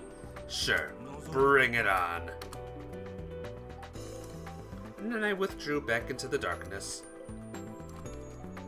Masato's figure left the courtyard. Even if he ran as fast as he could now, we were still a little faster than him. The drag marks left on the ground were leading us toward the sports grounds. There were some broken branches at the corner. They must have fallen as he passed by. Ah! What's wrong? The drag marks ended. The path to the fields was so broad that there was no place to hide. Yet there was no one around either. It's hard to believe, but there was only one reasonable explanation I could think of. Might have underestimated him still. Masato must have lifted up the statue. Never had even imagined he could hold up such an immense chunk of metal. We've lost our only way of tracking him. We had ended over the one advantage that we had. We lost his tracks completely. We better run for now. If we keep wandering around here, we're just gonna give him a good chance to attack us. Ricky, behind you! I spun around and caught a fleeting view of a huge shadow closing in on me. A deep, low sound echoed off the walls as I jumped and rolled on the ground with Rin in my arms. Jesus! I just saw the first hand how destructive his whole blow became when the weight of a statue was added to his brute force. If you reach a hit, the congratulations would be received as way beyond going unconscious. Take this! Rin hurled a nearby trash bin at Masato. What? Now run! Wake the hell up! Masato was coming after us. However, he could not catch up with us. His shouting voice alone resounded from afar. We've been doing nothing but running. That's true. Do you really think we can take him down? I have an idea. I didn't know what routes we had taken while running, but I had remembered one thing. We came in here to carry it out. Fudge, man. What is it? We were in front of the PE storeroom. What I remembered was that the lock on its window was broken, and that had allowed me to work out a strategy. Rin, there's something I'd like you to help me with. Sure, I'll do anything for you, Ricky. Hearing that reply without the slightest hesitation caused my heart to skip a few beats. Alright then, will you take this and head up to the second floor of the south building? I asked with the rolled up thing in my hand. I want you to throw this volleyball net on Masato from a window up there. It will make it really hard for him to move. Are you sure it'll be that easy? I was going to do whatever it took. I was using both my head and body. I'll be a decoy and rile him up to make him tired. I'll do that without letting him catch me. And Rin, I really need you to not miss the chance when it comes. Probably only be able to get the 2 opportunities at best. Got it! Good luck, Ricky. Good luck to you too, Rin. A cling of the bell followed her nod. Move the wire from the net. Otherwise, it would be a little too much for her to carry by herself. I then attached some weights from the stage curtains on the edges to make it spread out more easily. As I opened the storeroom door, the moonlight fell bright to my eyes. It must be because I had stayed in the dark for so long. The south building was right over there across the connecting corridor. I'll dash into the building after I draw Masato's attention. Got it! We'll see each other later. I ran at the top speed to the courtyard. Masato, where are you? I called out as loudly as I could. Without uttering a word, a black figure emerged from the direction of the north building. Thank God Rin's gonna make it. Witnessed her slip into the south building out of the corner of my eye. I'm right here. Having revealed my location, I headed for the tennis court, being careful not to vanish out of his sight. But of knowing I was far enough from him, my body was shaking from fear. Once again, I fell to the ground. I felt the ground quake. Damn it, starting away so sneakily. To me, he should just fight fair and square. Though his breathing was heavy, he was still steady on his legs. It didn't seem to be just his muscles that had been building. The stamina as well? No, I really wish he hadn't. Over here! I turned a corner and sped along a path which led to the courtyard. Stop right here! At the last moment, I launched into full speed and put some distance between us. Every time he fell back, I waited for him to get closer to me again. The statue was still attached tightly to Masato, was carrying it over his shoulder. He boosted his attacks, destroyed everything in their path. It was almost enough to petrify me. Nonetheless, stopping meant the end of the road. I had to run, but I also had to stay with a certain distance from him. It felt as if I was balancing myself on a tightrope, making Masato run straight at the air and lost myself. I struggled viciously to suppress my fear, to cool-headedly step into his rage, and avoid every attack he launched. If I judged myself to be in danger, I ran. When Masato paused, I got close to provoke him. All I had to do was repeat the process with machine-like precision. I ended up in an area of the courtyard with a good view around me. I hadn't seen Masato for some 5 minutes now. His movements had been slowing discernibly. He was probably taking a rest somewhere. Masato, where are you? I threw a question into the darkness. Come on now, I won't run in anymore. Cautiously brought a sports drink at the nearby vending machine. The sound of a dropping can was unbelievably loud. I could not believe how delicious the drink tasted. Tension seemed to have prevented me from noticing that I had nearly reached my physical limit. Sato must be thirsty too. I felt a sense of guilt about it. Yet, rustle. I turned all my attention in the direction from which the sound had come. Slowly, like a drifting cloud, Masato emerged into view. He was now too tired to hold the statue up any longer. His breathing hadn't recovered yet, but ready to topple over at any moment. Masato, won't you admit defeat already? Shut up! Decided to slowly move over. My current location wasn't good. As expected, Masato didn't attack me immediately. I arrived in position and faced him. One of the windows above was already open. Masato! Shut the hell up! He spit and lifted the statue up with his right arm alone. I knew very well how he worked out. However, even I had never seen him release everything he had. Time for a real battle. Don't even think of running anymore. Step by step, he was drawing closer to me. Just when he was but a handful of steps away from me, not running on anymore, because this will be over soon enough. Rin, do it! Hurry-ah! With a loud cry, she launched the back net into the air. Masato opened his mouth, but no voice came out. And then he was tangled in the net. Score! Ricky, now's your chance. Go! As if being pushed ahead by your call, I took off running. This was the first fight of my life, and it was against one of my best friends. Kathunk! He elbowed him in the abdomen. His abs were like steel. Without getting overwhelmed, I kept on attacking. His left arm was coming for me. I quickly jumped back a pace. The net didn't allow him to reach me. It's over. Next I'll hit you from behind. You shouldn't even be able to turn around now. His extended arm gripped the net. It was an outrageous burst of fighting spirit. With a loud sound, the net was getting torn apart. How was that even possible? It was way too unthinkable. Phew! It was as though the statue no longer weighed him down. He swung his arms around and broke free from the net. You out of tricks now? Yes. I have no more tricks. It only took me a moment to prepare myself. Must have been sick of running, too. I assumed a fighting stance when I was sure was far from perfect. Good. We're finally on the same page. Without even thinking, I rushed toward him. Didn't know how many tackles I had given him by now. This one managed to sway his upper body. Immediately after, I punched him in the stomach. That's nothing for me. No, he must be bluffing. He was obviously too tired to even stay steady on his feet. In addition to that, he had taken my desperate tackle head on. Even though I was small and light, I should have been able to reduce his remaining stamina. All of a sudden, he grabbed hold of my right arm and swung me around. Rolling on the ground for several meters, I crashed into the wall of the school building. I could not draw in breath. My entire body was killing me, but I had to get up. I had to stand up and fight him, desperately poise myself for the next attack. But Masato was still in the same position, but just glaring at me with the statue on the ground. His knees were wobbling. Just one more push. Keep it up, I encouraged myself. In the next moment, something unbelievable happened. A black figure fell from right above. Rin! She kneed him on the shoulder with her full weight behind it. Then she jumped up nimbly and landed softly on the ground. Just looking at me. Her eyes told me to go. Masato stretched out his arm toward her. I had to hurry. When is this chance for me? I had to pull all I had into this one tackle. My elbow connected with his stomach. Due to the recoil from before, he didn't tense his muscles this time. Thanks to that, my elbow went deep into his body. Unable to bear it, he stooped and moaned in pain. But still he wouldn't fall. Why? I had to keep standing.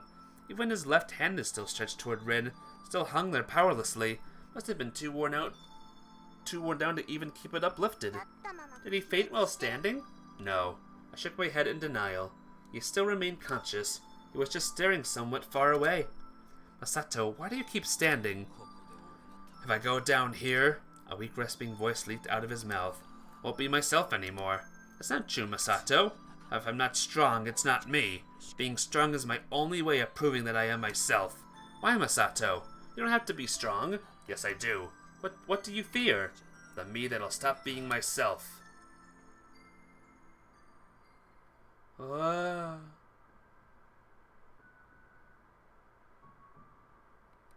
Episode Masato.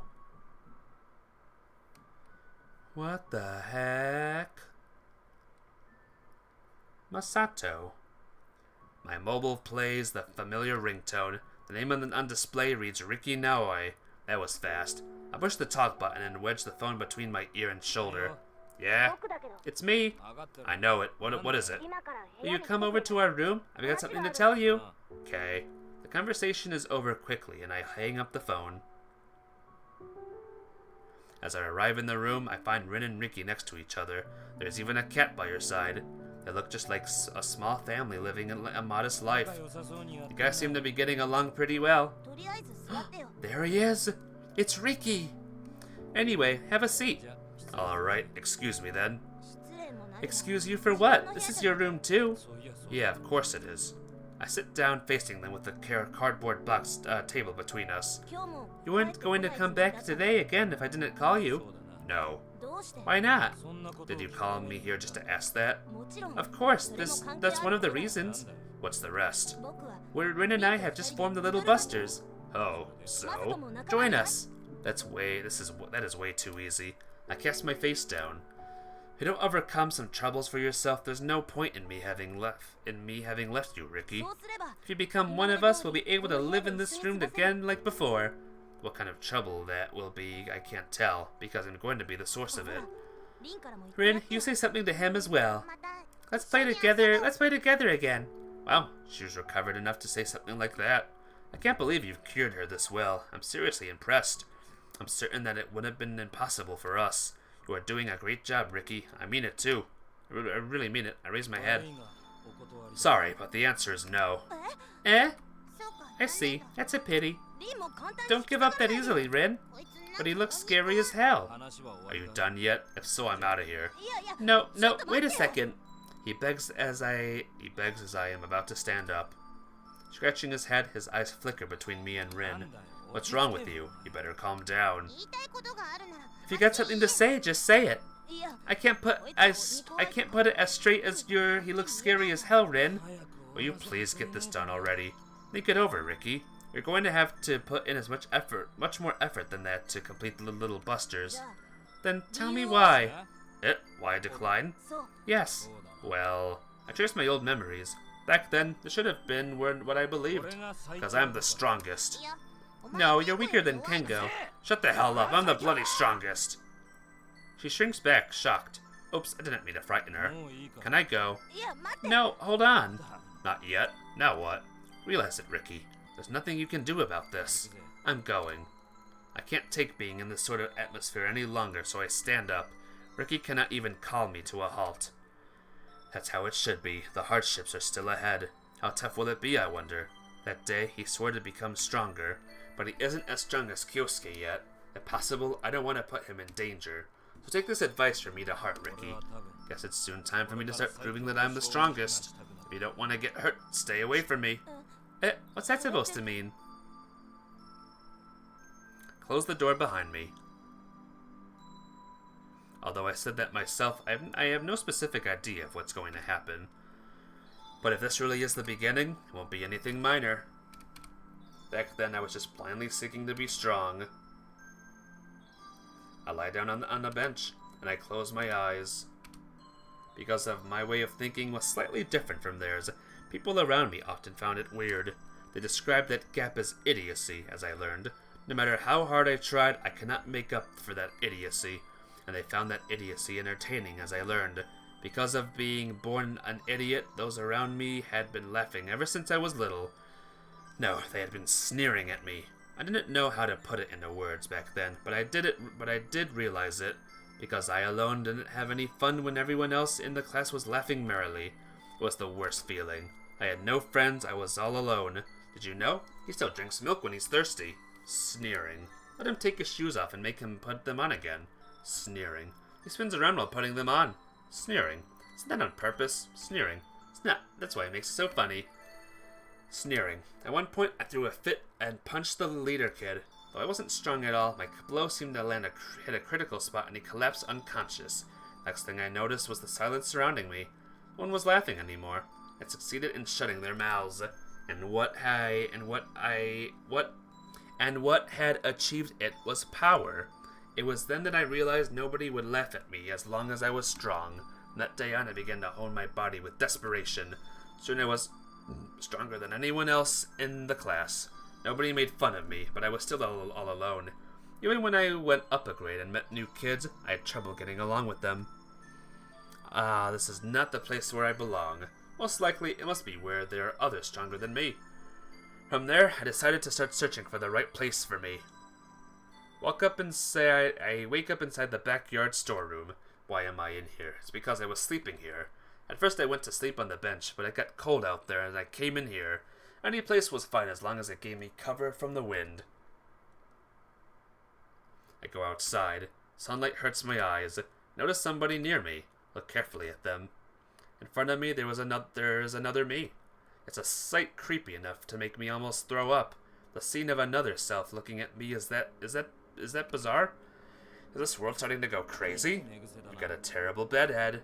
The guy before me speaks with my voice. Who the hell are you? As you can see, I'm Masato Inohara. That's me. So am I. His voice sort of sounded calm, although it was obvious that he was provoking me. What should I do? Should I fight him? No, this me in front of me, it is not me. It is somebody else, so I should act more cautiously. I used to have display how strong I was, but I'm past that now. Whatever happens, I must keep my cool. My role is to protect their everyday lives. Hey, Blue Thunder, is he vampire? He could be. A big vampire. I might as well pretend I never saw this guy before me to begin with. I ignore him and walk past. Doesn't follow me. As I thought the world is getting out of order. No, it's already gone completely insane. Oh boy. I stagger on my feet and stop walking. Who the hell is it that just passed me by? It was somebody just like me. No mistake about it. It was myself. Who are those guys in a circle over there? They are all me. Or out a threatening cry. All the other me turned as ones to look at me. Those are identical to mine in every way. I let out another cry in despair. Then I turn around and flee. But of all those I come across are me without any exception. There is no human being anywhere that isn't me. Decide to leave the school, believing there must be people who aren't me out there. I head for the gate. Pull yourself down, Masato. Before I reach the gate, somebody stops me. Of course it is me. Look out there. What do you see? I stare outside the gate, and I see myself passing by on a bike. Despair. Nothing is crazy. So long as you can keep your nerve. It's a weekend. You've got plenty of time to get yourself adjusted to it. My feet don't move. I just stand there, rooted in place. If you can't take it, you can't go back to that storeroom. None of us show up there. I shake away his hand and take off running again. Ended up in the storeroom for all of the weekend. On Monday, I left my forelocks hanging in front of my eyes as I went to the classroom so that I didn't have to see any of the other me as much as possible. Are you feeling ill or something? Someone seems to be talking to me. I don't see his face, but I can tell who it is from his lower body alone. Another me. Not you again. I'm freaking sick and tired of you. Haven't you had any sleep? I said I'm sick and tired of you. You look horrible. Let's get you to the nurse's office. As he touches my shoulder, the despair wells up again. Fiercely shake his hand off of me. After a moment of silence, Masato, so I didn't tell you about changing my seat. That me gives an apology and leaves. It seems like this is still an effective way to get other people to leave me alone. Oh my gosh. That's weird. The crowded cafeteria is just a scene from hell. Every inch of this place is full of me. Ha ha ha. Anybody is fine. Anybody who's not me, please find me. And talk to me. That alone will make me happy as hell. Somebody's hand lands on my shoulder. Did my wish come true? I turn around. There I am, grinning at me. I snap. Whoa! I throw a punch at him. But he steps back and avoids it. Alright then, I've got it. I came up with a really good idea. The stronger one will be the real me. Thwack. I knock him down with a single blow. The me who was lost and lying on the floor passed out. I can't help shuddering. Seeing myself like that is so creepy. Myself lying there like a corpse. I notice that none of the other me's are talking anymore. They are all looking at me, with eyes just like mine. Ah! About to go over the edge. Yet again I flee. And yet again I face another one of myselves. I can keep myself together as long as there is just one of them facing me, because beating him up is proof that I am the real me. Then Masato Inohara's who aren't strong are all fakes. Everybody is looking for you. Which me is probably you. Probably, he sounded unsure. Ah, look behind you. I turned to see what's going on. There's 3 of myself running toward me. Oh, I think you can get me with numbers? None of you is me. It's just me that's me. I knock them all down. No matter how many of them I bring down, they won't leave me alone. I picture myself doing this until I'm the only one left at this school. Is that the wrong way? Or is it the right way? All my senses are numbered, and I can't make a proper judgment. Out of the blue, I catch my voice. Attention, all students and the staff, except for Masato Inohara-kun from Class 2E, please keep clear of the bronze statue in front of the school building. I repeat, coming from the school's building loudspeakers. What the hell? Masato Inohara from Class 2E, that's me. Walking along the building wall, following signboards. I reach where they lead me. Will my everyday life finally return to the way it was? There's another me waiting over there. What should I do? Just kick his ass again? There was no one there. What am I supposed to do here? The broadcast mentioned the bronze statue. Looking behind it, I find something. Like a punching machine. If I smash this down, will they all be gone? Then I'll do it. Hurrah! Oh my god. A bright light fills my vision, and I can't see anything. Too bright. Turn off the light! The one standing in front of me is, of course, myself. I should have realized just punching that shit would change nothing. Not you again, damn it. Yet I cannot help but lash out like this. Right after I notice that my right arm is unmovable. Seems to be stuck to something. What the hell is this thing? Won't come off! Sorry, but you need this neutralizer to get it off. What do you want? You've been acting crazy, so we came to stop you. I've been acting crazy? Haha, is that how you guys see me? Is that how I look? It's this bloody world that's gone insane! My other selves flee before my furious roar. Quickly decide to chase after them. The weight of my right arm is so heavy that just pulling doesn't make it budge. I think they can stop me with this shit. Held onto the huge lump of metal with my right arm. I crouch down and draw all my power into the arm. Oh-yeah! With a hollow sound, the statue rises out of the ground. Guess I can move if I just drag it along. It's a bit heavy, but now I'm good to go. Start pursuing my two selves. Oh. Although I can't move much faster than a crawling worm, I can't attack them as long as I've got this damn thing. So suddenly I glimpse something shining afar. It's swaying, the owner of the light probably looking for me. Guess I'm not that far from them. I thought of something nice to attack them. I head toward my objective. The door of the PE storeroom opens with a single kick, and I drag a casket full of basketballs out of there. I place myself at a point where I have a good view of the entire courtyard, and of the lights of my targets. Oh-yeah! I can hear the other me's surprised yelp from a distance. I grab another ball and let it fly. Hurrah! My aim isn't too good with my left hand. This time I hear a dull thud. Alright, that one hit one of them. However, they merely pause for a second before trying to run it again. Should have let yourself get knocked down with that shot. Grip another ball and hurl it toward them with all my might. Next instant, their light is gone. Damn it, they noticed it. Giving up on the rest of the balls, I quickly switch to pursuing them. Where the hell are you? God damn it! I'm running as fast as I can. My breathing is so heavy. Despite all my training, I'm still getting tired. It's going to be a long fight. I crouch down to rest a little. Masato. Another me is standing in front of me. So you showed up. Keep sitting. You must be really tired. Not at all. I hadn't yet stooped so low as to whine aloud. I feel like you already have no more chance to win against us. I don't really feel like continuing this anymore. Don't make me laugh. That's just your freaking escape line. If you want to play, then do it. However, don't you ever show me that face again. I glare at the other me. I don't want to see any more of them. Sorry, Masato, but I'll get you with the next one. Sure, bring it on. The other me turns away. Try to catch up with him at full speed, but he is still faster than me. On top of that, I have unnecessarily exhausted myself on the way here because of the burden of this statue. Next encounter with them will probably be the last. How can I fight and win with this huge and heavy thing on my arm? On top of everything, it's telling the opponents my whereabouts. I've got no choice. Muster up all my strength. Letting out a muted sound. Concentrate the power into one point of my body at a time.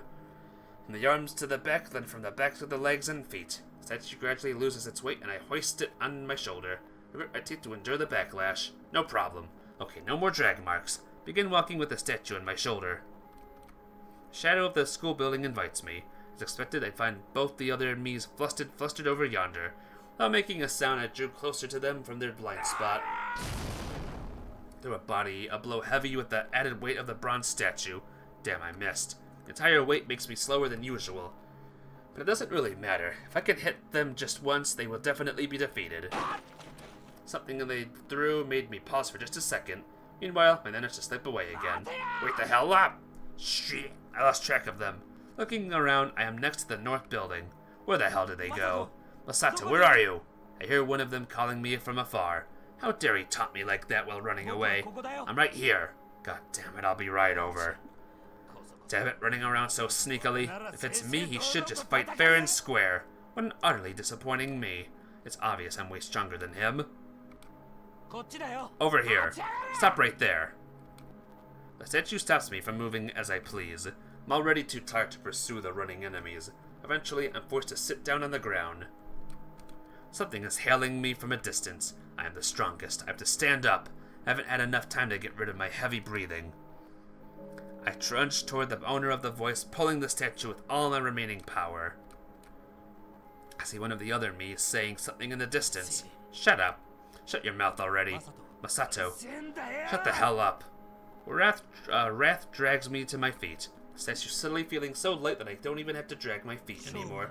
Time for a real battle. Don't even think of running anymore. Step by step I approach him. Doesn't feel good he's just going to sprint away now. Wonder if he's finally ready. Something suddenly covers me. Score! Ricky, now's your chance. Go! Ka-thunk. I almost fall down to the ground, but I can't lose to them. I tear the unknown obstacle restricting me apart. Alas, the one before me takes up a fighting stance. Good, we're finally on the same page. How many tackles have I gotten from him? To think he was so strong. I haven't slammed him over and over to the ground to the wall. And he keeps standing up and coming at me. You're still here. Awesome, Blue Thunder. Glad you're still here.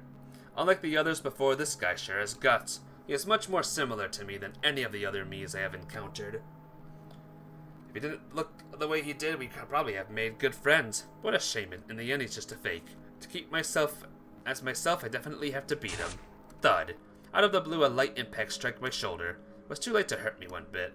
But what was it? What was it that just fell down onto me? Ascertaining what it was, I turned to look. Ren? There's somebody that's not me. Hey, Ren, it's me. Don't you recognize me? Desperately reach out toward her. Ren, I want you to tell me that I am myself. Thump. Oh, a tackle gets me straight in the liver. There's another me there. The one who had kept on fighting. One who had been running around. Is this me stronger than I? And who the hell am I? I'll be someone that's not me. I can't take it. I'm about to pass out. But all I have is in the keeping my eyes open. I force myself to stare up at the sky, telling myself that if I look, I will be gone. I will be over. If there is someone stronger than me, it definitely has to be someone older than me too. Used to frequent places where crowds of youngsters older than myself hung out. However, what awaited me there was the same old sneering. Who the hell is that sassy brat? Who brought him here? Sneering. Look what he's wearing. Those rags are so shabby. Sneering. Every so dirty pisses me off. Sneering. Say to show how strong I was. Nobody like before laughed at me anymore. And that had not been the place for me either. I went further and further. Even did a lot of stuff that pissed off some bad crowds. Yet none of them could ever beat me. I was around the point that I had finally started feeling worried about something. I'd been so stupid that I forgot.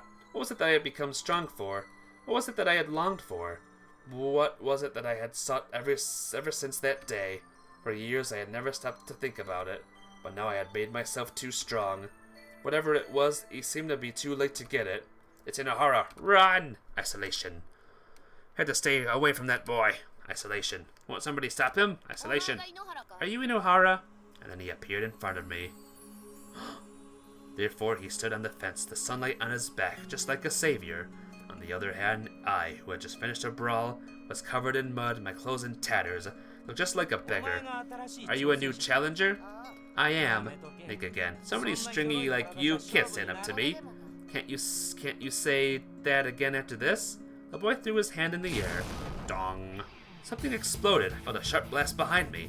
A shower of small stones hit my back. Haha, interesting. Excitement made my body tremble. Bring it on. Our fight commenced. Dong. Another explosion blew me off my feet. Damn it, how many bombs does he have? Rolled over the ground and jumped to my feet. Never experienced this kind of fight before. But this was more than a mere fight. This was nothing sort of a serious battle. I could see his figure in the thin smoke. He was so skinny, just one blow should be enough to take him down. Once he was in my reach, he would be through. Quickly close in on him. I threw a powerful right hook. That should have ended it.